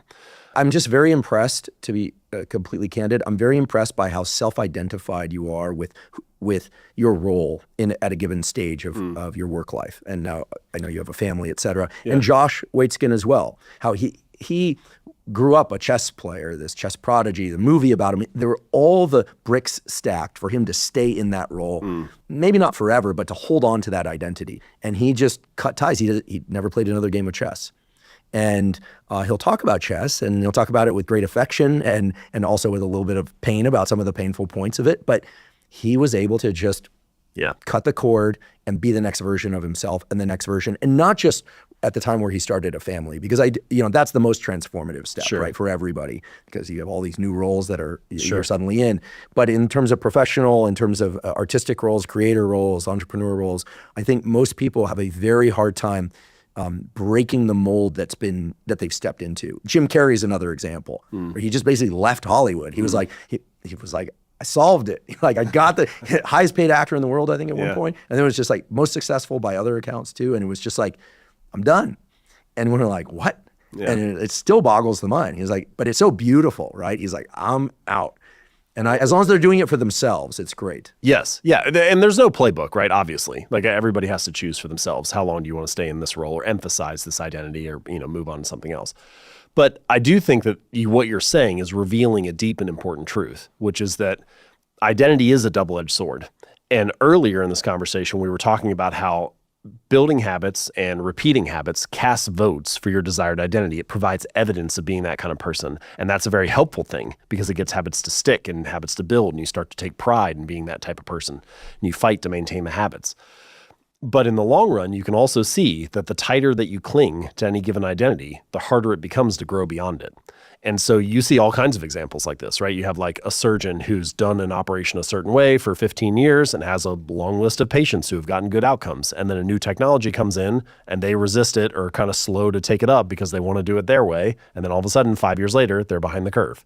Or, you have a teacher who has always done her lesson plans a certain way for 20 years. And then YouTube comes along and like she needs to utilize it, but she doesn't want to. And then all of a sudden, 5 years later, they're behind the curve. And it's true for many other things too. It could just be somebody who stays on a given path for too long. But the more that you grip to that identity, the harder it becomes to grow. And so the way that I view it is the identity is very helpful early on. You're getting a habit established. It helps you become that type of person that you want to be. It's like a painting that is always being retouched. The image is never staying totally the same. There are parts of your identity that are more fixed than others. I'm tall, I'm a father, like that stuff's not going to change. But there are also big parts of your identity that are always going to fade and ebb and flow and change with time. And maybe you never play a chess game again, like maybe that part of your identity is in the past. But whatever it is, it's always being touched and edited. And so I think that willingness to reinvent yourself, to edit as time goes on, life is dynamic. It's not static. And so you need a willingness to continue to reinvent and edit as you go. I'd like to take a quick break and acknowledge our sponsor, 8 Sleep. 8 Sleep makes smart mattress covers with cooling, heating, and sleep tracking capacity. One of the best ways to ensure you get a great night's sleep is to make sure that the temperature of your sleeping environment is correct. And that's because in order to fall asleep and stay deeply asleep, your body temperature actually has to drop by about 1 to 3 degrees. And in order to wake up feeling refreshed and energized, your body temperature actually has to increase by about 1 to 3 degrees. 8 Sleep automatically regulates the temperature of your bed throughout the night according to your unique needs. I've been sleeping on an 8 Sleep mattress cover for nearly 5 years now, and it has completely transformed and improved the quality of my sleep. The latest 8 Sleep model is the Pod 5. This is what I'm now sleeping on, and I absolutely love it. It has so many incredible features. For instance, the Pod 5 has a feature called Autopilot, which is an AI engine that learns your sleep patterns and then adjusts the temperature of your sleeping environment across different sleep stages. It'll even elevate your head if you're snoring, and it makes other shifts to optimize your sleep. If you'd like to try 8 Sleep, go to 8sleep.com/Huberman to get up to $350 off the new Pod 5. 8 Sleep ships to many countries worldwide, including Mexico and the UAE. Again, that's 8sleep.com/Huberman to save up to $350. I love it. I think it's something that at every stage of life is very relevant to how people decide to show up. I think I'm recalling that when I started studying neuroscience, there was no field of neuroscience, but they had a textbook that was, I think it was like biological psychology or something like that, or physiology. I can't remember the book, but they had pictures of some of the luminaries in the field. There were so few people, you could actually put that in the kind of jacket 5 of the of them, book. here they are. Yeah, and they had their pictures, and I'll never forget, there were little quotes below. And one guy, I don't even know who it was, because I have pretty good handle on neuroscience history, but I don't remember who it was, but he said, his quote was, "I enjoy doing research more than eating." And I thought, sounds like a really cool profession. I already liked biology, but I was like, how cool would that be? Yeah. I mean, everyone loves to eat. Yeah. Most everyone loves to eat. I'm like, how cool is that? Like, he loves it more than eating. I was like, wow. And I think eventually I experienced that, how much fun doing experiments is. And But at the same time, I think that, yeah, the danger is people get into a mode where they can't shift. There's another piece too, which has to do with recognition, either large scale, like the kind of recognition you've achieved, or smaller scale, like in a community or in a family. There's this great moment in the movie Basquiat, about Jean-Michel Basquiat, the painter, where he's having a conversation with his friend about fame and, you know, and how it can contaminate the process, the creative process. And the essence of it is basically, and we'll put a link to it, it's really good. Benicio del Toro is doing most of the talking, so even just listening to him talk is fun. But the content is great too. And the essence of it is that if you become known for something that's not the most important thing to you, or work that you did is recognized, but not for the reasons that you did it, that there's this kind of mismatch. And the big mistake is seeking to be understood in the way that you want to be understood, and for every level of what you do to be understood. And I think this is when criticism starts to hurt, is when it starts to feel like misunderstanding of how genuine you are about your work, or they're just getting it all wrong. Like they're looking at the right things, but they're getting it wrong because they don't understand your motivation. And I think one of the most powerful things is to develop habits that are really around your understanding of who you are and why you're there. And yes, you want to achieve these milestones and the feedback, but when the feedback comes, to be very cognizant of, like, that doesn't change why you did it. Like, they can't actually change. Like, you have to take control of your own thoughts is really what we're talking, and your own goal process. Otherwise, it can really destroy people. It destroyed Jean-Michel. I mean, he was a heroin addict, and he died, I think, of AIDS or a heroin overdose, or both. I don't recall. But you know, it clearly destroys artists when they achieve success, but they're not understood. And I think it can destroy entrepreneurs too. It's been an interesting learning experience with Atomic Habits. There is no one version of Atomic Habits. There are 25 million versions, and it's what those 25 million people who have read it have thought. And I don't have control over any of them. You know, it's very uncomfortable, right? Yeah, it's interesting. You have to come I've to come terms to accept with it. Yeah, I've come to accept it. Yeah. And even, you know, to the point now where it's, you know, it's the highest rated habits book of all time, which is really grateful for that. And obviously one of the best selling books of all time. It's always sitting up there on the bestseller nonfiction list. This was crazy. I just found out about this, but I think it's one of the top 100 selling books ever. Amazing. It's been out for 7 years. But anyway, all of that is great. It's wonderful. My point is that I can just trust that it's good now.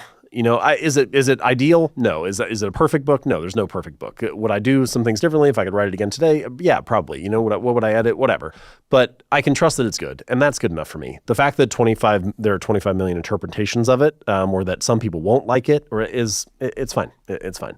I've heard from a couple of people who have had projects. Some of them I've talked to, some of them I haven't. But like, I heard someone told me that Adele, when she wrote "Someone Like You," she was like, the best song that I'll ever make is behind me now. You know, and that's like kind of depressing in some way. And I don't feel that way about Atomic Habits. I'm like, it can just be a project that I worked really hard on and did my best, and it went well, and that's fine. That's all it has to be. And I can move on and do the next thing and try to do my best with that. And, you know, it doesn't have to become your whole identity, which I guess ties back to the point that you're trying to make, which is that in order to have a healthy identity and in order to let it grow through these different seasons of life, you can't get too fixated on what other people think about it. I find that whenever I'm worried about what someone else thinks, I'm usually not actually worried about a particular person. I have some story about like what they're saying about me, but if you pin me down and you say, well, do you care what Sarah thinks? I'm like, well, no, I'm not actually worried about what she thinks. You know, what I'm worried about is this collective imaginary they in my head. And so you're like, oh, it's actually fictional. And realizing that and releasing yourself from that fear a little bit, I think helps you maybe move on to the next thing you need to do. It's clear you have a healthy relationship to this whole thing, not just success of the book, which is definitely earned, but the identity piece, which, you know, again, I think can happen at the scale of two people, right? That, you know, we do something for someone else, we want to better serve them or the relationship, but people generally want to not just be seen for the effort, but they want to be understood for why they did it. Maybe just because they're a nice person and they want to be seen. And this whole notion of like trying to hold on to or to grasp the understanding of motivation, it does not work. It doesn't work at the level of, the only time it works is when there's just one of you and you know what's true for yourself. I think that's the thing to hold on to. And I think it's very important this notion of feedback from other people. I think the story that people start to create for themselves if they get critique, not just in the public space, but from anyone, is that I do think that people tend to map it to some story in their head about like their family, like they had, alcoholic parent, or no one's really succeeded. I mean, this is why it's hard, I do think, for people to break through in new environments. They're the first person in their family to go to university or something like that, or to play a competitive sport at a certain level. And so when the failure comes back, an instance of failure, I think they map it to like what this means about me as a person. I'm fated. My family line, my history is faded. Like all this fading to be stuff is very dangerous. But I can tell you, based on growing up where I grew up and being surrounded by the people I'm surrounded by, that the people who have never had a story of failure or trauma or difficulty, they're the most terrified. And they are actually the most vulnerable. Most of the people I've known that have self-harmed in sometimes very serious, irreversible ways, or just completely crashed their lives, and they were just glowing examples of what's possible in creativity and performance, academics, sport, all this, are people that had never failed until they failed. And I think it gets to this very point. This is something that I think it doesn't have to be sports. Sports just happens to be how I learned it. There are many ways to do it. I think really what it probably comes down to is performing publicly or performing with a risk of failure. But for me, it's one of I think the best lessons that I pulled out of playing sports is what it feels like to fail publicly and getting over that. Nobody wants to strike out to end the game, but if you do, you feel terrible for a little bit, and then you realize you move on. When I got to college, you go into the gym and you're training with the rest of the team, and like you're a freshman and you're weaker than the other guys, and that doesn't feel good, but you miss a set and then you move on. You go do the next exercise. And all those are little moments of failure that you have to learn how to get over and get through. And each time that you do, you are training this muscle of learning what it's like to rebound. In a lot of ways, the secret to winning is learning how to lose. It's learning how to bounce back from a loss and figuring out how to show up again the next time despite that. And so sports was the best way for me to learn that. By the time I got to my senior season, I said, I don't care. I would rather be out there. I don't want us to lose, but if we're going to lose, put it on my shoulders. I can handle it. I'll take the loss. I don't want us to lose, but I would rather be out there. And I think that served me really well in my entrepreneurial career too, because I'll try. And ultimately what matters is not that you keep winning, but that you keep reaching. And eventually, if you reach enough, something's going to work out for you. But you can't be scared of failure in order for that to work. You have to be able to know how to lose. You have to be able to know how to come back from a loss. Yeah, that's powerful. And the fact that you were willing to do it publicly is very powerful, because nowadays I think it's almost always public. I'm a big fan of Twyla Tharp, the choreographer, and she's great. Yeah, she's terrific. And she talks about how the important thing as a dancer or a choreographer is to fail a lot in private so that you don't fail in public. Nowadays, that's much more difficult. Like any mistake that's on a stage or a court is going to be on a phone and a video, and it's going to hit the internet. And the more recognizable somebody is, the more famous they are, the harder it is for them to control their perfect reputation. So we've seen kind of an inversion of how at least I was raised, where everyone in the textbooks, and whether or not it was Martin Luther King or whether or not it was a sports star, whoever, like they only showed you the best parts of these people's lives. Now it's all unearthed, it's all out there. And so I think just the act of being online for like a middle school kid is a very scary thing, right? Or in high school, like if something doesn't go well, if they're like dances, like school dances. I have a niece who's like, I asked her about the school dance. She's like, oh yeah, there's no phones there, right? Which is cool, right? Like no phones, so that they can just enjoy themselves, right? Because reputations and rumors and gossip and drama, it exists at every level. A professor at Stanford is a true luminary in the field of biology. He once said to me, he said, it's all just like high school forever. And I was like, God, really? And he's like, yeah. He's like, you can change, people change. He's like, but the way people interact and what they talk about and what's most salient and is rarely what's most important or interesting, and the drama and all that. He's like, it goes on forever. All the whispering, the this, the that. He's like, it never ends. It's like it's baked into everything. He didn't say nursery school and elementary school, fortunately, but everything from high school forward, he insists is exactly the same. He said I guess they don't call them old age home, retirement homes. There's like drama, and you're like, really? So I think it's important to recognize. I think there's space for both statements to be true. So Twyla Tharp's statement, you make a lot of mistakes in practice so that you perform excellently in public.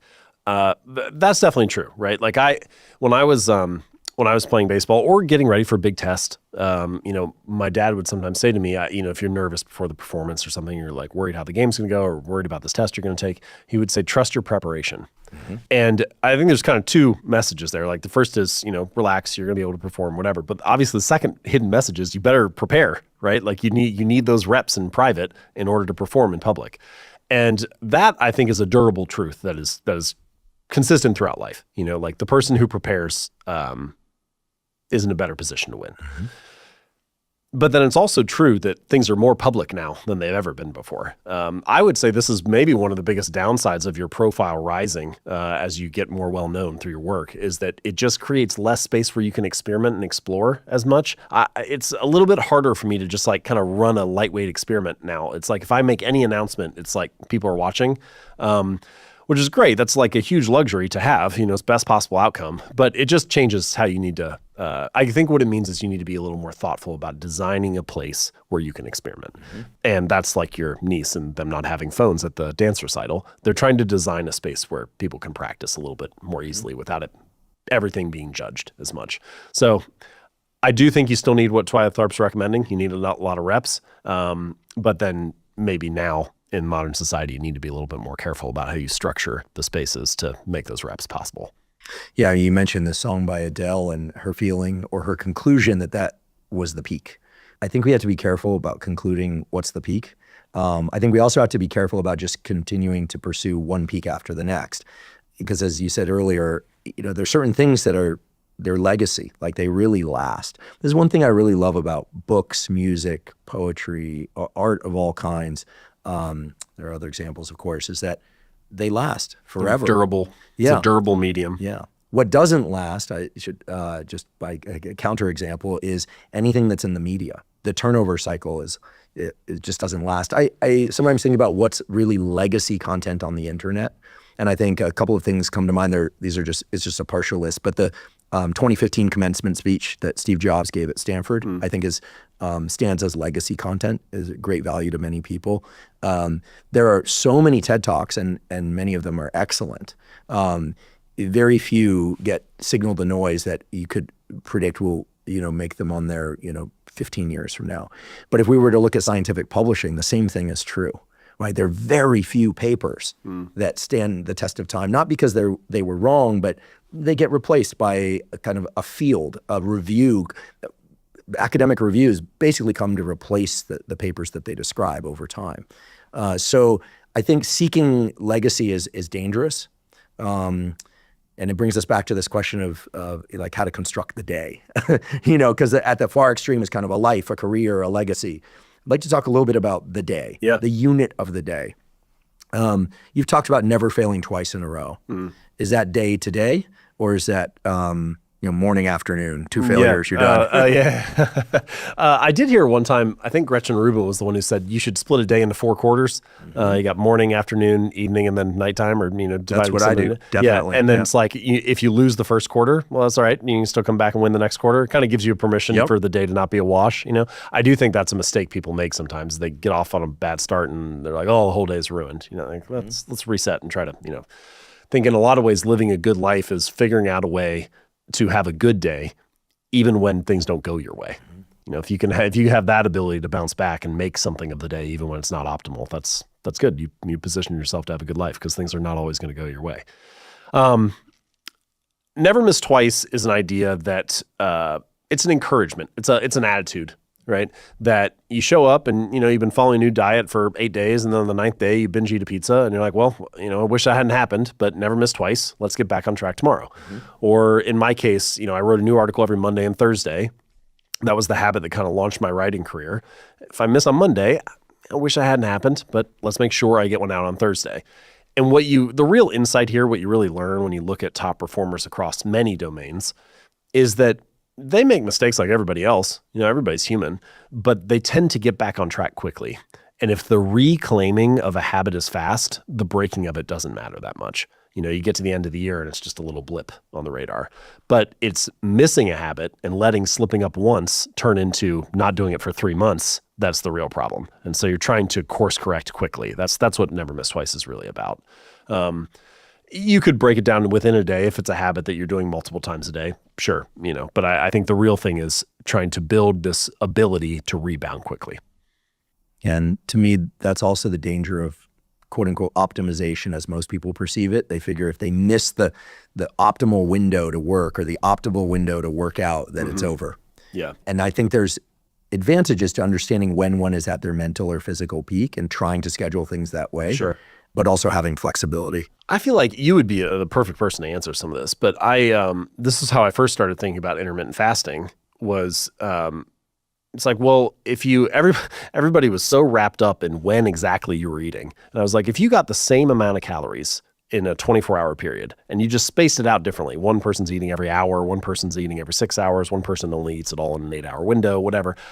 Is it going to make that big of a difference? Like what percentage difference are we attributing to purely meal timing, right? So I don't know what the answer is. Maybe you do, but I feel like it's probably fairly nominal. If your body's getting the same amount of calories from the same foods in a 24-hour span, it probably isn't making that dramatic of a difference. You're right. The one exception is if you start to eat on a more nocturnal schedule, it's worse. And I'll battle people to the end of the time on this one. I'm not saying everyone has to be up with the sun and down with the sun at the end of the day and only eat on when the sun is up and not after the sun is down. But you want to protect an hour or so before sleep, ideally 2 or 3 hours, where you're both not gnawingly hungry, nor are you consuming a lot of calories before sleep because it will impede your sleep. Yeah. And people who work the night shift, and by the way, a lot of people are now shift workers. They qualify as shift workers just by virtue of being on their computers at night or phones or whatever. There is a ton of data just showing how bad it is for your health, GI health, cancer risk, longevity, et cetera, to be a shift worker. And we need shift workers of certain kinds, right? Yeah. And thank you, shift workers. But eating the majority of your calories too close to bedtime late in the day, not good. Eating the majority of your calories at lunch and dinner, fine. I have a friend he's actually the neurosurgeon at Neuralink at Elon's company. And he has a policy whereby he skips one sort of traditional meal per day. So he'll have breakfast and dinner, or have lunch and dinner, or breakfast and lunch, and he varies it. And he insists that it keeps him flexible around this. And he's certainly healthy. So one N of one here. Sure. But I kind of like that, right? You're not always eating between 11 and 7, which is generally what I try to do, but sometimes it's a little bit later. But I totally agree that calories in, calories out, and the laws of thermodynamics hold. Yeah. So okay. You just don't want to eat in the middle of the night. That answer, I think, is actually somewhat instructive for this overall discussion about timing and what the day looks like for habits in general, which is, yeah, if we're being perfectly designed and robotic about it, then yes, we can probably figure out optimal windows for all kinds of things. And it's great if your day can go that way. You may not always have enough control over your day to make that happen, but on the days when you can, that's great. But also what we realize is that there is a broad range in the middle where you have flexibility, and it counts for a lot to get the thing in, whether it's eating the meal or doing the workout or doing the writing session or whatever. It counts for a lot to do it, even if it's not at the perfect time. And then at the other extreme end, maybe like not more nocturnal eating, there's some window where it doesn't make sense. Did you miss your workout today? Okay, do you really need to be working out at 2 a.m. or should you just go to bed at that point and get some sleep? And you'll have to decide what that is for you. But there are probably extremes for lots of these habits where you're doing a little more harm than good by forcing it. But there's a big range in the middle where it's like, listen, let's just not throw up a 0 and get this habit in. It's gonna make a bigger difference to do it than to not. And I feel like that amount of flexibility is really good to have for sticking with your habits and adjusting them throughout your daily routine. Yeah, I agree. There's a wonderful picture of the writer Oliver Sacks, neurologist writer Oliver Sacks, who was prolific, so many books. Also incredibly strong. Also incredibly I think he squatted like 525. I think he won the California, squat record at one point, 600 pounds. 600 pounds. Yeah. Yeah, he was big. Yeah. He was strong. And there's a great photo of him writing outside a train station on pen and paper with his briefcase on the ground, people walking by, and that was always touted as him being very inspired. He would write anywhere, anytime that ideas would come to him. Turns out that's not what it was at all. I got to know some people close to him. Turns out that was an instance where he was going between meetings and he had so much to do that he was just cramming some writing in. So, so we look at that picture and we go, and for years I looked at that picture. I actually had it, a printout of it, pinned above my desk, and I thought, that's an inspired person right there. He's so excited. And it turns out, no, he was just very, very busy. It turns out it was an overscheduled person. Exactly. Yeah. Getting it in wherever he could, whenever he could. So I think we have to be careful how we interpret people's schedules. I also think the regularity does lead to a kind of the nerdy term is entrainment. Just like we will wake up a minute before our alarm clock goes off, which is, by the way, an entrained, it's kind of an operant conditioning of the cortisol response, which is why we wake up in the morning. Cortisol spikes, we wake up, right? And it's down to the minute often. It's incredible. People are like, why do I wake up? It's because cortisol rose to a certain threshold a minute before your normal alarm clock time. Or even if you told yourself the night before, got to get up at 7:30, it goes off, 7:29, like you're clocking it in sleep, believe it or not. I do think that if we get used to battling that, I always envision like having to claw my way through barbed wire to get to the really important work and push everything aside, that if we start to do that fairly regularly between the hours of 9 a.m. and 11 a.m., that we're better prepared for that battle at that time versus in the afternoon. We can still do it in the afternoon, but that I do think it's an entrained cortisol response, which is what allows us to lean into challenge. Cortisol not always being a bad thing. Yeah. Okay. So let's talk a little bit about timing and habits and sequencing, because I do think that it's an important lever that you can pull on for building habits. So first is, as a general rule, I think the earlier in the day you do something, the better odds are that it's going to happen. The more of the day that goes on, the more real estate there is for something to interrupt you, for somebody else's agenda to get put on top of yours, for somebody to need something or an emergency happens. It's just, you decrease the likelihood that the habit's going to occur. So generally speaking, I think stacking a group of habits earlier in the day is probably good. Having said that, there are 24 hours in everybody's day, but each hour is under different levels of control for you. So I think the question is not like, do you have enough time? The question is, which of your hours are within your control, or which of your hours can you shape better than others? Some hours are a lot more in your control than others. Like if you have somebody who doesn't have kids, then meditating at 7 a.m. might be a great time to do it. But if you have like toddlers running around and trying to get pants on your kid, then that's not a good time to try to do that habit. And so you need to figure out which of your hours are under your control. And then there's also circadian rhythm stuff and trying to time things up, especially physical things like working out or whatever. Like, sure. So we can try to do some optimization there if you have the control over that hour. But the other thing that I think that is important to ask is, which of my habits are upstream from other good things happening? So for me, I know that probably if I was going to pick the big pillars of what really makes a good day for me, do I get a workout in?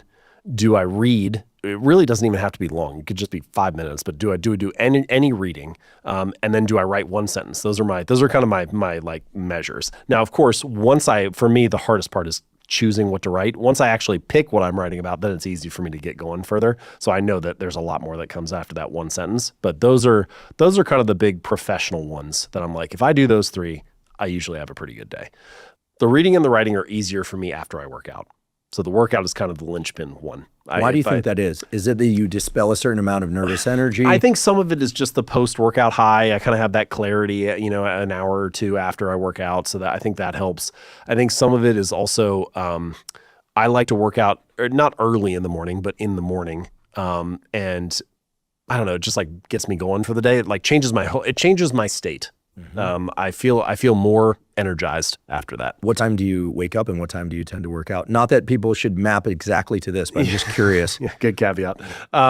Usually I'm waking up around 7, and usually I'm working out around 10 to 11, somewhere around there. For me, and certainly there are some data to support this, but also other timings that 3 hours after waking or 11 hours after waking seem to be ideal times to work out. So I'm kind of around that zone. Yeah.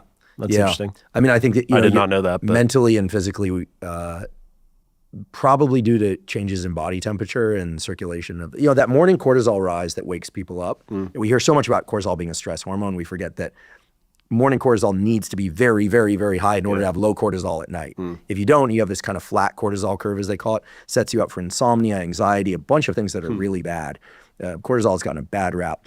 And when you exercise, and you probably quadruple your cortisol levels, at least during the workout and afterwards, depending on the workout.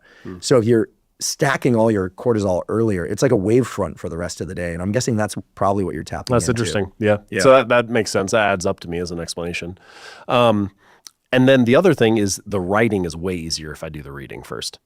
So here's just kind of two little philosophical thoughts about it. First is, almost every thought that you have is downstream from what you consume. And so when you choose who to follow on social media or which podcast to listen to or which book to read or what YouTube channel to watch. You are choosing your future thoughts in a sense. Whatever fills up your feed is going to spark the next thought that you have next week or a month from now. So you should choose very carefully what those things are. I don't think we usually put that kind of weight on it, but if you want better, more productive, more creative thoughts, then you need better, more productive, more creative inputs. And so, I had this thing happen where this was, I've been writing online for 14 years now. And first couple years, I had this pretty rapid growth and I got to 100,000 email subscribers. And for some reason, once I got to 100,000, I got in my head about it. What I should have done was just say, things are going well, keep doing what you're doing. But instead I was like, now a lot of people are paying attention, so it has to be really good. So I thought, let me spend even more time writing and make it better. But in fact, the writing got worse. And my theory now is that I was writing more, but I was reading less. And so I had fewer inputs, fewer sources of inspiration, fewer sparks for new, interesting, good thoughts. And so the writing declined. And now I look at it more like driving a car. You have to take the car to the gas station and fill it up with gas. That's like reading. But the point of having a car is not to just sit at the gas station all day and just stay there and keep filling up. You also want to drive and go on an adventure and go see some things, which is what writing is like. But if you never stop, then you end up stranded on the side of the road. And so they work well together. So if I get the workout in and then I read, if I'm reading something that's good, that is like, and I would define good as relevant to what I am trying to write about. If I read something that's relevant to what I'm working on, I almost can't stop myself from writing. I'll only get like 2 or 3 pages in and I have to stop. I got to, just riff on a bunch of stuff that is sparking or bubbling up. So if I do things in that sequence, it's usually a pretty good day. That's awesome. So that's like a kid who's watching baseball and it's an awesome game and then just like runs outside and just has to play with his friends. Yeah, Let's get a game together, as opposed to a lot of people who just want to just be passive consumers the whole time. I was surprised to hear that you don't just get dropped into the reading and just stay with it. It's really a springboard, or as you said, it kind of preloads your brain for doing your best writing. Joni Mitchell, I think, used to paint as a preamble to writing and singing. And I have a good friend he's both a musician and a producer, and he'll get up early in the morning or sometimes in the middle of the night and he'll just draw, go back to sleep, wake up, and then he produces music all day. He's been doing this for, 50 years. 50 years. Yeah, nearly 50 years. And yeah, that's right. And I guess turning 50 myself is kind of staggering. Some of my friends, he's older than I am, but it's incredible. Right? It's like you guys are describing this process of loading up your mind and then pivoting to the thing that really matters most, which I think is super impressive because most people get stuck in the thing that feels easiest and that someone else provides. Most people are consumers, not creators. But I think most people want to be creators, but they don't know how to do it. This reminds me a little bit of like David Epstein, some of his work on range and, exploring broadly and how having a range of either sports activities or intellectual pursuits can make you better. A lot of times they say experts are T-shaped, right? They read broadly, but then they have a narrow vertical where they specialize. And the big takeaway that people have from this a lot is that it's the top of the T that really matters. I need to read more widely. I need to look, around the world and expose myself to lots of things. But I actually think the stem of the T is incredibly important. It is the precursor to the top of it mattering at all. And what I mean is that the fact that you have an area where you are focused on, the fact that you have an area where you are specializing, gives the broad range of things that you're exposing something to latch onto. Right. And so by having your area of expertise, or just it doesn't even have to be an area of expertise. It could just be a mission or a project, an objective. So for me, the objective is the next thing that I'm writing. And then as I explore broadly and listen to podcasts and read books and look at things, that's always sitting in the back of my mind. And so it's always there ready. It's like an antenna waiting for a signal. And then as I read widely, well, that project that I have, it's forcing me to pick up on different stuff. And I start pulling that and I start connecting it. I feel like creativity is very rarely is it actually an original thought. Mostly what it is the synthesis of two things that had not been previously connected. And so by having your project or your area of expertise, you have something you're focused on, and then you read widely and you look for interesting things that can connect to it. And so that's what I'm doing the whole time. I'm reading and then I'm like, oh, this would apply to that. And I just can't help myself to start to write about the connection or write about the overlap between those things. This is, I think, one of the reasons why, and I don't think everyone needs to pursue degrees, but one of the reasons why something like graduate school for those that are interested in really pouring themselves into a topic or a career in a certain area is so valuable because, let's say biology, you do experiments, but then you walk with other people to a seminar. You watch the seminar, you walk back, you talk about what was dreadful, what was funny, what was amazing. Maybe you talk about other things as well, but you're sort of immersed in it. And so your whole world, it's a very pure time. And again, it's not for everybody, but it's a very pure time where you're just completely immersed in a set of topics and conversations. I think online algorithms have gotten so good now at detecting the range of things that we're interested in and feeding those to us. I think there's an opportunity there where if the algorithms could be, if we could self-select a filter so that it could enrich us, right? I mean, when I go on YouTube, I want to see certain types of content. Other stuff, I think, appeals to whatever it believes about my, kind of less, let's call them, just things that they're not bad, but they're not good. They're not serving any purpose in my life. I don't want to see that stuff. And so I think, but I do listen to a lot of lectures. I think personal development stuff online is incredibly interesting and meshed with scientific literature. Obviously, that's what appeals to me. So it seems like the solution is to be a selective forager. And books are probably the most direct way to do that. Like you choose what books are on your shelf as opposed to your feed, which you don't really self-select. Sure. I think there's more control over it nowadays. But do you read physical books? Do you listen to audiobooks? I prefer physical. I like audio. What I almost never do is ebooks. I don't have some personal vendetta against them. I just rarely read them. I prefer physical. If I'm gonna read a book for the first time, usually it's the physical book that I'm reading. Two areas where I really find audio helpful. One is if I just don't have that much time. If I'm going to be on the road a lot or traveling a lot or whatever, obviously that's much easier. And so it's nice to have the audio as an option. But second, I find if an author or a topic is particularly dense, the audio works really well for me. And the part of the problem is I get bogged down with the physical version. And so it's a slog to read through it. But if I listen to it in audio, I can often keep pace and I'm understanding the overall argument that's being made, but I'm not slowing myself down sentence by sentence. And so I can get through something that's a little bit more dense in audio much better. And usually when I read a physical book, I go through, and then if any passage strikes me, I put a little parenthesis at the start of it, a parenthesis at the end, and then a star in the margin so that I can easily find them. And then by the time I get done with the book, there's usually 30, 40, 50 pages with little stars in it. Sometimes, if it's really relevant, I will go back through those stars and take a photo of that passage, highlight the text on my phone, and then copy and paste it into the doc that I'm working on so I can have the quote or the passage there or whatever. And that's usually it. That's usually what I'm doing. Talked a lot about physical space, interacting with other inputs, and I think this business of it was the great Joe Strummer from The Clash who said, "No input, no output," which I think is great. I think what you've added to that very important quote is the source and the type of input matters. The way that I would summarize it is, if you want to learn, wander. If you want to achieve, focus. And so it is the wandering widely that will surface all sorts of new learnings and insights. But you don't just want to be surfacing random things. You also want to be able to channel that into something productive that you are creating, a piece of music, a scientific research study, a book, whatever the thing is you're working on, a new business.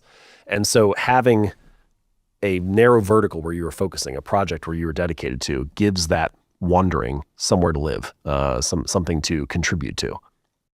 I'd like to take a quick break and acknowledge one of our sponsors, Function. Last year, I became a Function member after searching for the most comprehensive approach to lab testing. Function provides over 100 advanced lab tests that give you a key snapshot of your entire bodily health. This snapshot offers you with insights on your heart health, hormone health, immune functioning, nutrient levels, and much more. They've also recently added tests for toxins such as BPA exposure from harmful plastics and tests for PFASs or forever chemicals. Function not only provides testing of over 100 biomarkers key to your physical and mental health, but it also analyzes these results and provides insights from top doctors who are expert in the relevant areas. For example, in one of my first tests with Function, I learned that I had elevated levels of mercury in my blood. Function not only helped me detect that, but offered insights into how best to reduce my mercury levels, which included limiting my tuna consumption, I'd been eating a lot of tuna, while also making an effort to eat more leafy greens and supplementing with NAC and acetylcysteine, both of which can support glutathione production and detoxification. And I should say, by taking a second function test, that approach worked. Comprehensive blood testing is vitally important. There's so many things related to your mental and physical health that can only be detected in a blood test. The problem is blood testing has always been very expensive and complicated. In contrast, I've been super impressed by Function's simplicity and at the level of cost. It is very affordable. As a consequence, I decided to join their scientific advisory board, and I'm thrilled that they're sponsoring the podcast. If you'd like to try Function, you can go to functionhealth.com/Huberman. Function currently has a wait list of over 250,000 people, but they're offering early access to Huberman podcast listeners. Again, that's functionhealth.com/Huberman to get early access to Function. Can we talk a little bit about the environment of the laptop or the computer screen or tablet? That has become a very cluttered space, or there's a lot of opportunity for an entire universe to exist in that small space, right? Yeah. Earlier we were talking about visual apertures, and in the old days you could just, throw on a hat or a hoodie and you just kind of like block everything out, put a desk lamp over something, make the room dark, and like you're focused because there was no screen and no feed, or if there was a screen, there was no feed, and you could go on the internet, but you were typing or you were working on problem sets, or you were doing whatever it is you need to do, or reading. How do you organize your desktop and your relationship to the internet so that you can maintain maximum productivity? I'll answer your question. Let me unpack something first. So we've made it this far. We've never actually defined what a habit is. Like if you were going to define, there are a couple different ways you could define it. So like one way, if you talk to an academic or a researcher or something, they'll probably say it's this automatic, non-conscious behavior you perform, without really thinking about it, tying your shoes or brushing your teeth or something like that. But I think another very interesting way to potentially define a habit is that it's a behavior that is tied to a particular context. So your habit of watching Netflix might be tied to the context of your couch at 7 p.m. And whenever you're in your living room at 7 p.m., you're just kind of being gradually pulled toward doing that. And there are some studies that have shown that, or have found that it tends to be easier to build a new behavior when you're in a clean context, when you're in a context where you're not battling the previous cues for your other habits. So for example, if you said, I want to get in the habit of journaling each night. Well, if you sit down on your couch at 7 p.m., your brain is kind of subtly thinking it's time to pick up the remote and turn the TV on, not time to journal. Now, you may not always have a dedicated room where this is going to be the journaling room, but there are a number of steps you could take. For example, you could just like set a chair up in the corner, and that chair becomes the journaling chair. And so now you walk in, you sit in that chair, and the only thing that happens when you sit in that chair is you journal for 5 minutes. And so now you're starting to create a context that is associated with that habit. And the fact that there is not anything currently associated with it makes it a little bit easier for that habit to form. You're not fighting the other cues in your environment quite as much. Okay, so let's take that definition, that truth about habits, and apply it to our smartphones or our laptop screens. Part of the power and the problem with the modern smartphone is that you are blending the context for all kinds of habits. Is the screen the place where you go to answer an email, or is it the place where you go to browse social media, or is it the place where you go to watch YouTube or play a video game or check the latest sports scores? It's the place where you do all of that. And so it's kind of similar to sitting down on the couch and trying to journal when your brain wants you to turn on the TV. You pull the smartphone up and you're like, I'm going to try to be productive. And it's like, well, there's also 17 other things that you're trying to do at the same time. And so that puts yourself in a tough position, I guess is the point that I'm getting to. Here's some of the things that I do. I don't think that I have this figured out by any means, but these are some of the steps that I play with. The first is I don't do this all the time, but I will say maybe 70% of the time, 80% of the time, I leave my phone in another room until lunch. And usually that's just like 9 to noonish, or 9 to maybe if I say I work out at 11, 9 to 11ish. But it gives me a couple hours in the morning when I'm not responding to everybody else's agenda, or I'm not getting interrupted by, the phone. I'm just going to work on what's most important to me. What I've always find interesting about that is if I have my phone on me, I'm like everybody else. I'll pick it up and check it every 3 minutes just because it's there. But if it's in a different room, I have a home office, and so it's just down the hall.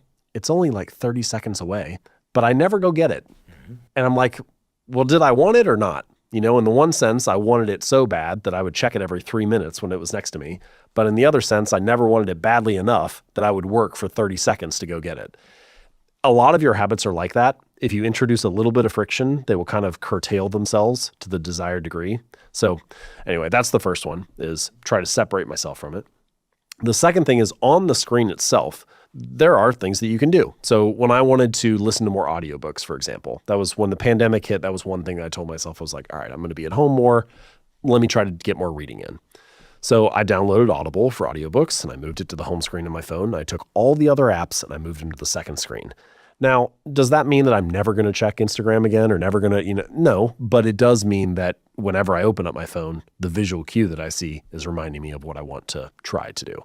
And then I have, at various points, done much more strict things. So right now, for example, for the last year and a half or so, I've deleted social media entirely off of my phone. And I can use it on the desktop. That's my little rule. But I don't have the password or the login. My assistant does. And so anytime that I want to log in, I have to ask her for it. And that's just enough friction that I don't do it just to browse. I'm only doing it if I really need to do it. So after I did that for a little while, I thought, well, this went well. Let me try to take email off my phone, which sounded really extreme to me. But it turned out to not be that hard. My little rule was, if I really need it, I'll just download it and I can use it. So I haven't had email on my phone for like 6 months now. I've downloaded it twice. Once was to get tickets to get into a show that we were going to. And then the other time I was at the airport and I had to send an email. But I download it, I do the thing, and then I delete it again. And again, it's the same as keeping the phone down the hall, which is, it's just a little bit of friction. If you have to download the app every time you want to use it, there will be times when you'll use it, and that's fine. But if you're just wasting time for a minute, or your thumb is just looking for something to click because you don't have anything to do, you're not going to take the time to download it, because like, well, I didn't even want to look that bad anyway. I'm not going to wait for a minute for it to download. So those are a few of the things that I've been playing with. Doesn't sound like you use any programs like Freedom or any of those to lock you out of the internet. I know Fred, the founder of Freedom, I have used it. Freedom and what's the other one called? Self-Control. I've used both of those at various times, but I haven't used them for years now.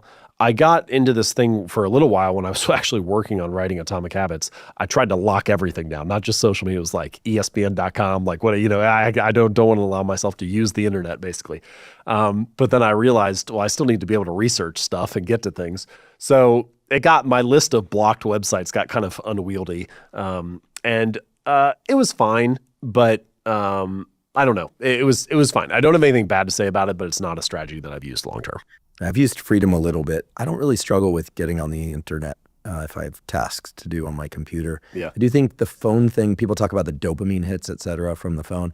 I actually don't think it's as dopamine driven as we would like to believe. I think that's a convenient heuristic. The behavior itself looks a lot more like a reflex.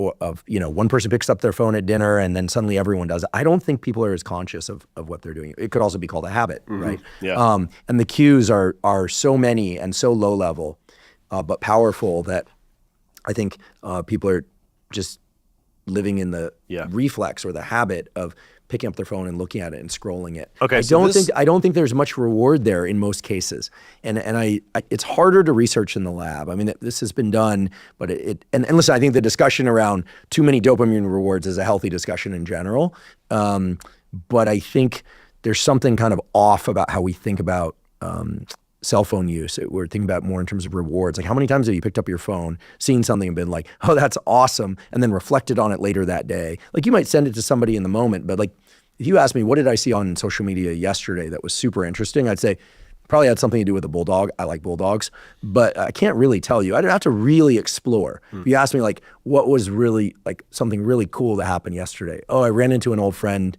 down near the beach, et cetera. Like, it's so salient, like it just pops right in.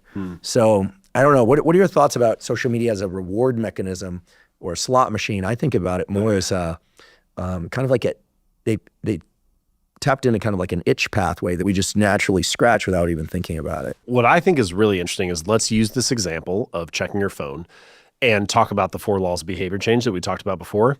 What you often see, this was, I don't know if this is a deep insight to anybody else, but it felt like a deep insight to me when I was working on the book, which is, what if I looked at our bad habits and tried to figure out why are they so sticky, and then apply that to the good habits that I want to build? Inverting that was really helpful for me. So if you look at, a lot of people feel like they check their phone too much. Well, what do the 4 laws of behavior change look like? Make it obvious. Our phones are always on us. They're always around. They're very easy to access. They're highly visible.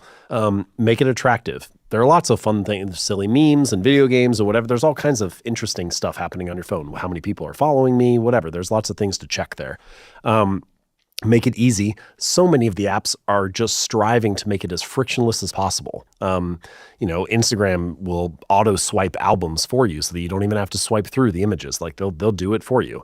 And so there's just this continual quest toward convenience and ease. So many of the big apps on your phone are just taking a modern desire and then making it easy and more convenient. People have always needed to eat. DoorDash is like, just tap your thumb, we'll bring it to your door. Love DoorDash. And then make it satisfying is some of that dopamine hit or reward that you get, whatever level that may be. But the point is, it does all 4 of those things really well. And so the behavior is very sticky. People sit there and they're like, how long will it take to build a habit? And I'm like, well, how long did it take you to get in the habit of checking your phone? You probably don't even know. It was probably like 2 or 3 days, or, you never even had to think about it. It was just because all those levers were pulled, it was very easy for the behavior to form. And so I think looking at what makes your bad habits sticky helps reveal some of the things that maybe you want to apply to your good habits to make those more likely as well. What are some of the tools that people can use to break bad habits that are not related to the phone? Just because we've already covered those. Yeah. But a lot of people who have trouble, craving sweets, late night eating, tough one. That's a tough one. When I'm craving like some sour candy type flavor, that's a tough one. I usually can manage to just wait it out. Yeah. But that's my vice. Sure. People have, they've got their stuff. What do you suggest? So we just went over 4 things that make habits stick. You make it obvious, attractive, easy, satisfying. To break habits or to decrease the odds that a behavior is going to occur, you just invert those 4. So rather than making it obvious, make it invisible. Don't keep junk food in the house, unsubscribe from the emails, whatever. Reduce exposure to the thing that triggers it.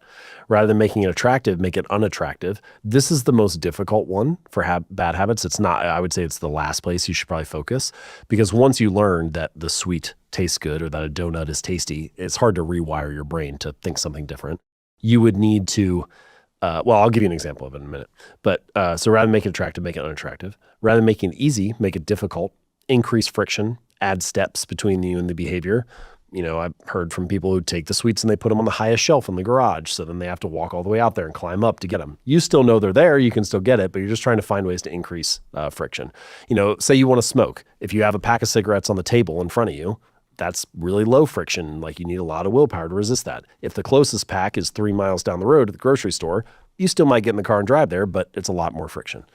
And then rather than making it satisfying, make it unsatisfying. Usually that's about having some kind of immediate consequence to the reward. You can manufacture this in some ways. Maybe you start like an agreement, I was just texting with my friend Brian the other day, and he wanted to get in shape. He really felt like he wanted to lose these last 10 pounds. And so he hired a trainer, and then he wrote up a contract between his trainer, and his wife. And if he did not hit his weight check-ins for the next 3 months, then there was some reward for his wife. She got like $1,000 to go shopping or something like that. I don't remember what it was, but something. And then if he did hit it, then he got like $1,000 to go to the football game or whatever. And the point is just that there's now some kind of immediate cost to the action that previously did not have it. So it's just an inversion of the 4 laws. And again, for both of these, building good habits and breaking bad ones, you don't need all 4 of these things at the same time. But the more that you have these levers working for you, the more likely it is that you're going to get the outcome that you want. To go back to the point that I had earlier about making things unattractive is difficult. The only way that I have really seen it is if somebody kind of gradually changes their identity. Sometimes it can be rapid. Like, let's say you read let's say that every morning you go down and you make some toast and jam for breakfast. And then you read a book that convinces you that carbs are the devil and grains are terrible. And you're like, oh, I don't want that at all. Now I'm not going to eat toast for breakfast anymore. So now you've flipped this switch in your mind. You see the loaf of bread, and instead of thinking breakfast, you think, oh, that's something I don't want. That's one example of how it could be made unattractive. Sometimes you see that happening. I'm not advocating against grains, by the way, but it's rare, right? The other way is it tends to be more gradual, like you show up and you keep reinforcing a certain identity. And then 2 or 3 or 4 years later, you're like, you know what, this has become an important part of my life. That thing that I used to do, I probably don't need that anymore. And you can kind of, let it go. It doesn't carry the same weight that it used to carry before in your mind. But that's slow. So I don't recommend focusing on it because it's either hard or it's slow. Whereas the other changes like reducing exposure to the cue or increasing the amount of friction or distance between you and the habit, those are much quicker. Social constraints can play a big role, I think. Years ago, I read something that many people, I don't know if this is true, but this article claimed that many people who are obese, like meet the clinical definition of obese, self-reported that they didn't want to exercise because they felt it made them feel selfish. I thought that was interesting. Now, I'm sure some people hear that and they go, oh, they're making excuses. But it was interesting. Let's assume that they were telling the truth, as I think they were. This idea that, most of us think of exercise as taking great care of yourself. You're going to be around for people longer and yourself, and you can, all these great things. But I think there's a category of people out there that think, no, working out is selfish. It's like self-indulgent. It's not kind. It's not altruistic. Your time should be spent doing other things. Taking too much time for myself and not focused on others enough. Yeah, and there's a whole depth of psychology there, I'm sure. But I think what I had to assume is that it's a product of environment and upbringing where, people come to believe that. So if you're, for instance, somebody who doesn't want to drink alcohol anymore and you went to the university that I went to where everyone drank, you're fighting a pretty tough uphill battle. My experience was that the only way to win that battle the first time and every time is to make the battle the point, where you basically are like, you zig, I zag. You have to take this kind of antagonistic stance, right? I'm not going to be like you. And that's a frustrating thing because it can separate you from people in social gatherings. I was going to say, that's kind of a hard place to live. It's very effective. I did drink a bit in college, but drinking was never really a big thing for me anyway. So it's easy to do or easy to not do, just by virtue of where I was and me. But as an example, I think, when you take this, everyone else sleeps in, I get up at 4 a.m. They don't, why? Well, because I'm not like them. I think it works, but it's a separator. And so I think this question of how can we build good habits, break bad habits, but stay in the context that we're in, it runs countercurrent to some of the things we were talking about earlier, like surround yourself with good books and information, surround yourself with people that are doing the kinds of things you want to do.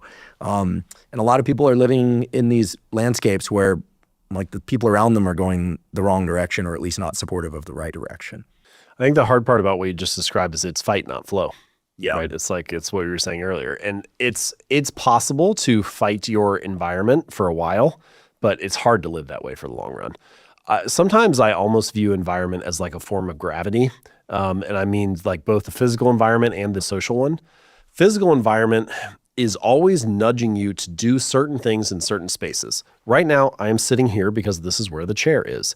Now, I could sit anywhere else in this room, but I would be sitting on the floor. And so the environment is kind of ushering me to sit in this spot, right? I'm always sort of being nudged. It's like a form of gravity pulling me here for this behavior. I could try to figure out a way to get out of this room that doesn't use the door, but I would really have to, I got to break through the wall, or I got to climb through the ceiling, or something that is very high friction. So I'm always being nudged towards using the door to get out of the space. All of your spaces, those examples sound like quite obvious, but all of the spaces that you're in are like that all day long. There's always something that is easy and natural and consistent to do with the environment, and you're always sort of being ushered in that direction. So do your physical spaces contribute to the habits that you're trying to build? When they do, it's easier to build those behaviors. When they don't, you're fighting an uphill battle. The social environment is perhaps an even stronger form of that. If there was any one thing that I could add to Atomic Habits that wasn't in there, it would be more on the social environment. I have a chapter on the influence of friends and family, so it's not like I didn't know that it was part of it, but the impact of social environment on our behaviors is so strong and so dramatic. It's like that classic line of a fish in water. They're like, what is water? We almost don't even see it anymore because it's just everywhere. It's so pervasive. But we are all part of multiple groups. Some of those groups are really large, like what it means to be American or what it means to be French. Some of those groups are smaller, like what it means to be a member of the local CrossFit gym, or a neighbor on your street, or a volunteer at the elementary school. But all of the groups that you belong to, large and small, have a set of shared expectations, a set of social norms, a set of typical habits that people do in that group. And when your habits are aligned, when they go with the grain of the expectations of that group, they're easy to stick to because you get praised for it, you get rewarded for it, you get welcomed for it. And when your habits go against the grain of the expectations of the group, you get ostracized, you get criticized, you get judged. And nobody likes that. It doesn't feel good. And so humans, at some deep biological level, are incredibly social creatures. We all want to bond and connect, even if it's just your little friend or family unit. Like, we all want to be part of something and be connected to people. And so when people have to choose between, I have the habits that I want, but I'm ostracized, I'm criticized, I'm, cast out, or I have habits that I don't really love, but I fit in, I belong, I'm accepted, I'm praised. A lot of the time, the desire to belong will overpower the desire to improve. And so I feel like for the long run, the only answer is you have to get those two things aligned. Sometimes, sure, maybe you need to, the harsh ways are like fire your friends or, never see somebody again or whatever. Fire your friends? Right, yeah. Have you ever heard that? No. Some people are like, yeah, you need to get new friends or whatever. Yeah. I don't think you need to be that extreme about it. But what I do think you need is a space that is conducive to the habit you're trying to build. So if you live with people who have no interest in yoga, but you want to get into it, fine. You don't need to do it at home or in your apartment. You can go to a yoga studio for an hour, and that's a space that's conducive to the habit where you're surrounded by people who are doing it. And I think this is the real punchline, the real takeaway is you want to join groups where your desired behavior is the normal behavior. Because if your desired behavior is normal, now you can rise together, right? You can soak up the behaviors of that group. So sometimes those spaces are ready-made, like there's tons of yoga studios, not hard to find one. But other times you need to be the one to create the space. So like early in my career, I don't really have anybody in my family who's an entrepreneur, and I don't have anybody who's an author. So I'm like, all right, I want to start this thing, but I don't really know who to look to. So I started reaching out to a bunch of different authors and stuff, cold email people. I think I cold emailed about 300 people in the first 6 months. And like maybe 30 of them got in touch and were like, yeah, I'll chat with you for 30 minutes or whatever. So I knew a few people. And then I went to a conference and there were like maybe 10 of those people there. So I got to meet some people in person. So it's like, okay, 6 months in, I know a couple people now. And then I started hosting these retreats where I would get 6 or 8 authors together and I would just say, let's split the cost of an Airbnb, get together for 2 or 3 days and we'll talk about how to write books and launch books and build an audience and grow an email list and all the stuff that, nonfiction authors are focused on. And it was almost always like one of the best weekends of my year. And I was worried that I was going to invite people and then look like a dork and people would be like, no, I don't want to come, and whatever. But everybody always said yes. And it's because everybody wants the same thing. They're all waiting for somebody to get like-minded people together where we can share ideas and be around people who are wrestling with the same problems. So that was not a space that was ready-made, but it really helped a lot of my writing and business habits, if we want to call them that. It helped my growth in that area. And it's just about joining groups or creating groups where your desired behavior is normal. I love the notion of creating groups if they're not available to you. I can say, having had to go against the grain of my environment many times, that if the habit or the thing that you're doing alone is a positive one, like exercise or something like that, chances are people are going to be seeking you out at some point in the future, asking how you achieved that thing. Almost always. But it's hard to go at things alone. Or even to just be part of a new community, like where you don't really know people that well or just know them online and things like that. But I also encourage people to build what might not be there because, provided it's a good habit, I think people will, as they say, like others will join you. Sure. What's coming to mind is when I was in my scientific career, I'd go to these meetings. Basically, people would sit all day, eat all day, and drink all night, basically, and then sleep. And it was super unhealthy. And I realized, I always feel like garbage at these things. So I was like, you know what? I'm just going to skip a couple sessions. Those talks aren't that good. I know those people, they don't give good talks. Or maybe they do. I'm willing to miss it so I can go get a workout in. And only once did I ever run into a colleague in the gym. And I was like, it's kind of like this thing, like, oh, you do this too? It's like, and I won't say who this is, but he's a super successful scientist. He's a member of the National Academy and all this stuff. And he's like, oh yeah, if I just sit all day, there's no way I can pay attention. It just goes in one ear and out the other. And some of the talks just aren't really that good. And I was like, whoa, like that was the validation I needed. Yeah. I would have been doing it anyway, but I felt like maybe there was something wrong with me. Nowadays, I think things have changed. I think that scientists are encouraged to take good care of their bodies too. But it ran counter to the kind of stereotype, like you're at a meeting. You're supposed to be at the meeting. Of course, you're not supposed to spend the whole time like exercising and hanging out. But I know it's like, people don't miss happy hour. I wasn't really into hanging out at the bar. I would catch colds and stuff. People are always shouting next day. Everyone's like, I feel like garbage. You know, it's like there's so many things that happen in the professional context that limit performance. And nowadays, I think people are much healthier. So I do think that communities change, but it requires some people breaking out from those communities. Sure. So I'm a big fan of what you're saying. Sorry to run long with my example, but it hits home because I think that, you know, how we grow up, we carry that stuff forward, which raises a question. You're a Midwest guy. And I have to imagine that some of the practicality and just like good practices that you talk about, it does kind of fit with my stereotypes about like the Midwest. Like, that's cool. Great. I'll take it. There's a lot of decency to people in the Midwest. Like maybe there's this combination of like Scandinavian influence, like, you know, some of those areas were ag areas before. I mean, you've got cities, of course, in the Midwest too. But to what extent did you grow up in a family where people cared about habits and self-care, or are you the breakout? I'm born and raised in Ohio. I love Ohio. I was a Ohio boy my whole life. Went to school there. I have been, you know, now I've traveled a lot and been to over 40 countries and, you know, travel around the world and all this stuff. But I still love it there, and I still live there. I was just saying this to my wife the other day. In some ways, I feel like everything that I teach through Atomic Habits and the writing that I do is just me teaching what my parents taught me, but to the public. And I have come to appreciate it more and more as I've gotten older. I think I just had really good parents. I think I just got very lucky. And so, yeah, that was a huge one. My dad played professional baseball. He played in the minor leagues for the St. Louis Cardinals, and then had a long career in the insurance industry. My mom was a nurse for her first career, and then my sister got leukemia when she was 3. And so she took time off to be with her while she was recovering. And then she had, like 10 years later, a second act as a assistant in a preschool classroom for kids that were high needs, like autism and things like that. And yeah, I don't know. They both have habits that they're quite good at, even now. Like they both like to swim. And so they get up and they go swim at, 5 or 6 a.m. They're like farmers. They get up super early. They get up early and they go swim, and they're very diligent and reliable about it. I think I have picked up things from each of them. My mom is the type of person that she really sticks with things. So like, it'd be very hard for her to start a book and then quit it. She would like never want to quit a book. I'm like, you need to quit more books, but she would, she wants to see it through. My dad is very driven and competitive, but also like very outgoing and warm and easy to talk to. So yeah, I don't know. I soaked up lots of things from both of them. Mm-hmm. The other person that really did shape some of my early habits was my grandpa. And I think less about him in terms of being diligent with habits. I think more about it in terms of mindset.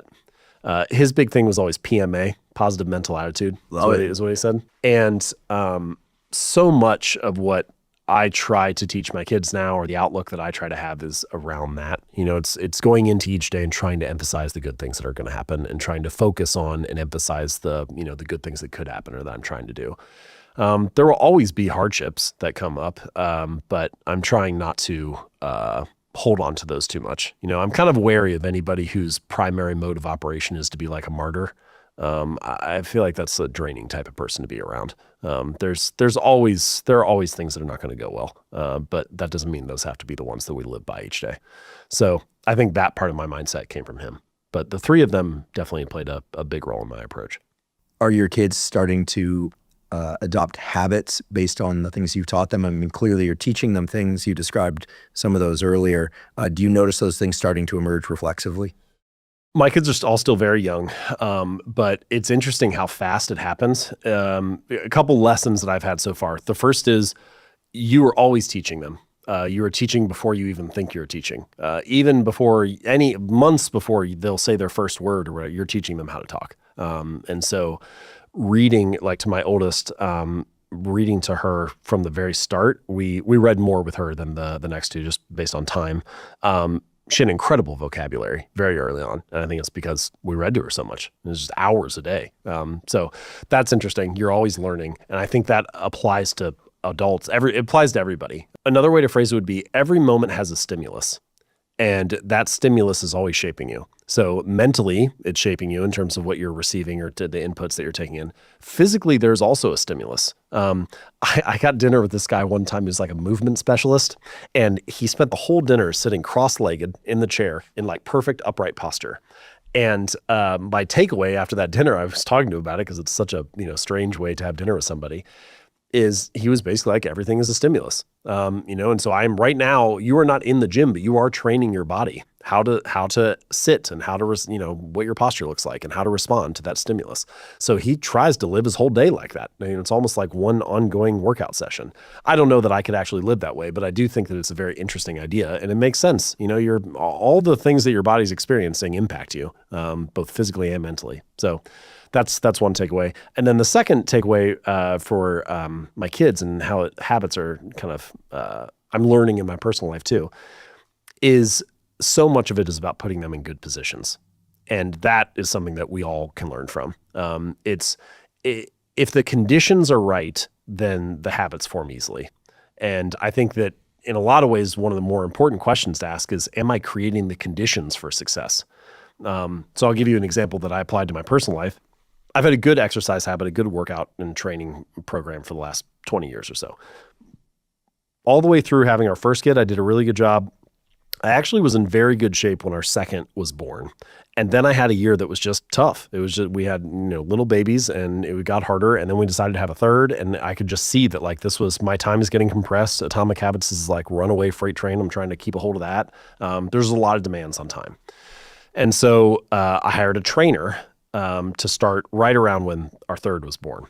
And the interesting thing about that is that I don't miss workouts anymore. I don't necessarily, the workouts are good. Like it's not anything about like quality or anything like that, but I don't miss.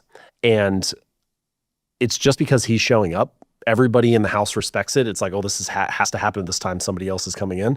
And so what I'm getting at is, on the surface, it looks like, oh, you're having a problem with working out. Let's try to diagnose, like, how can we fix the workout problem?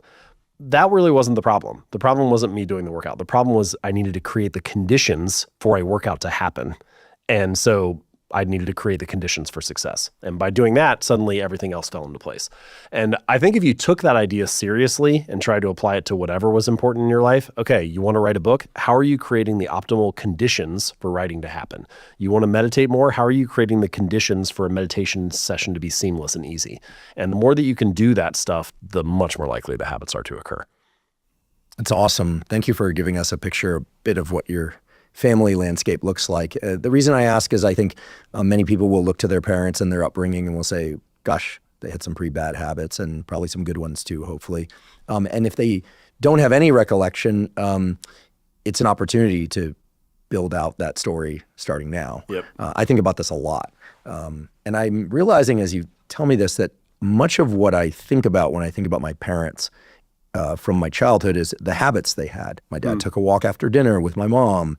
My dad he would walk and think, and he's a scientist, and he was a theorist, so he could get work done just walking and thinking. We tease those. That's nice. It must be nice, as they say, right? It's hard thinking, from what I understand. That's why I became an experimentalist. I like to work with my hands, but the things that my mom did, that my sister did, like that's a lot of the tapestry of my memories.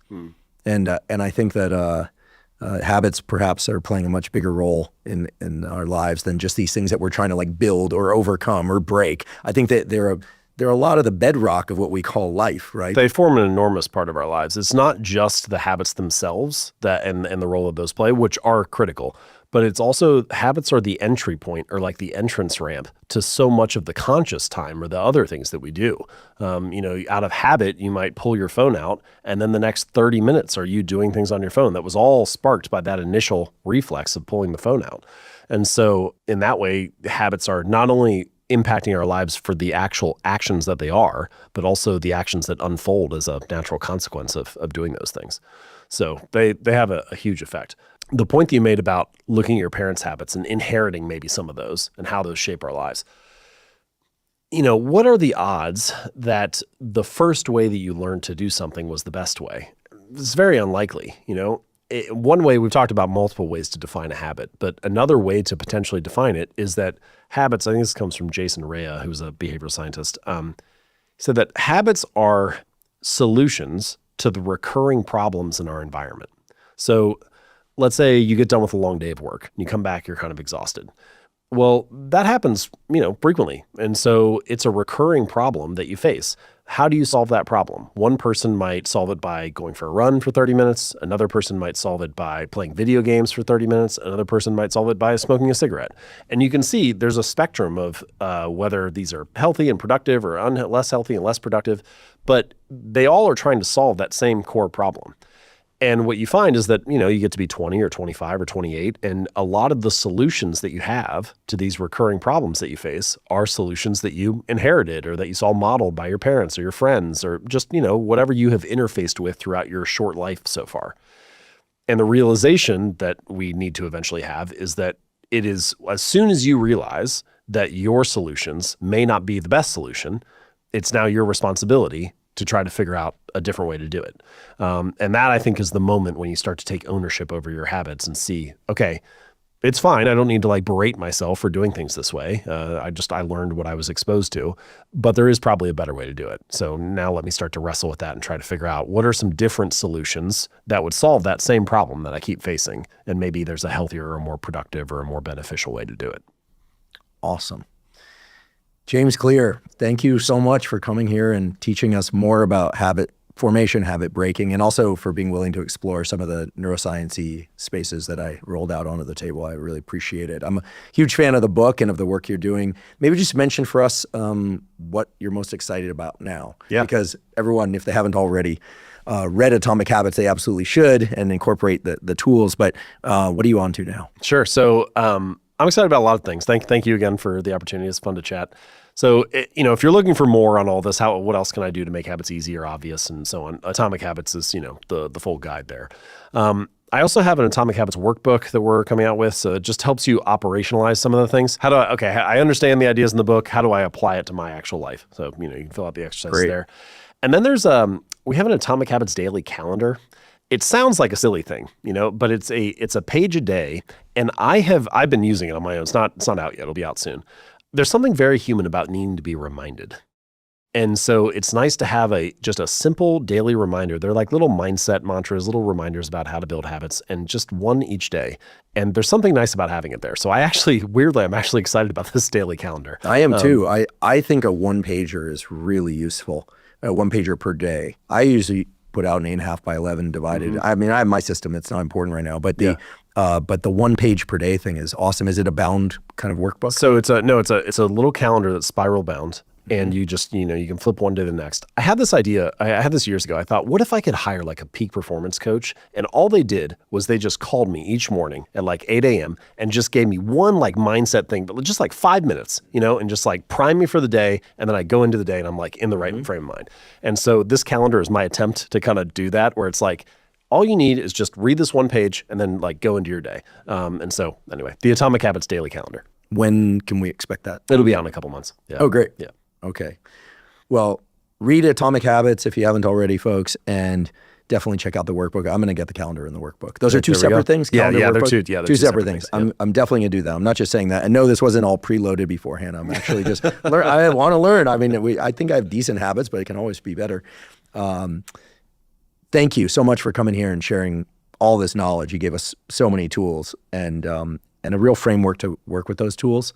And I'm going to be thinking a lot about context and environment, and especially about that thoughts are downstream of inputs, and really thinking hard about the inputs and controlling the inputs better, because there's some great quality inputs out there and there's some less quality inputs. You are absolutely a high quality input. So thanks for being the high quality input for everyone. Great.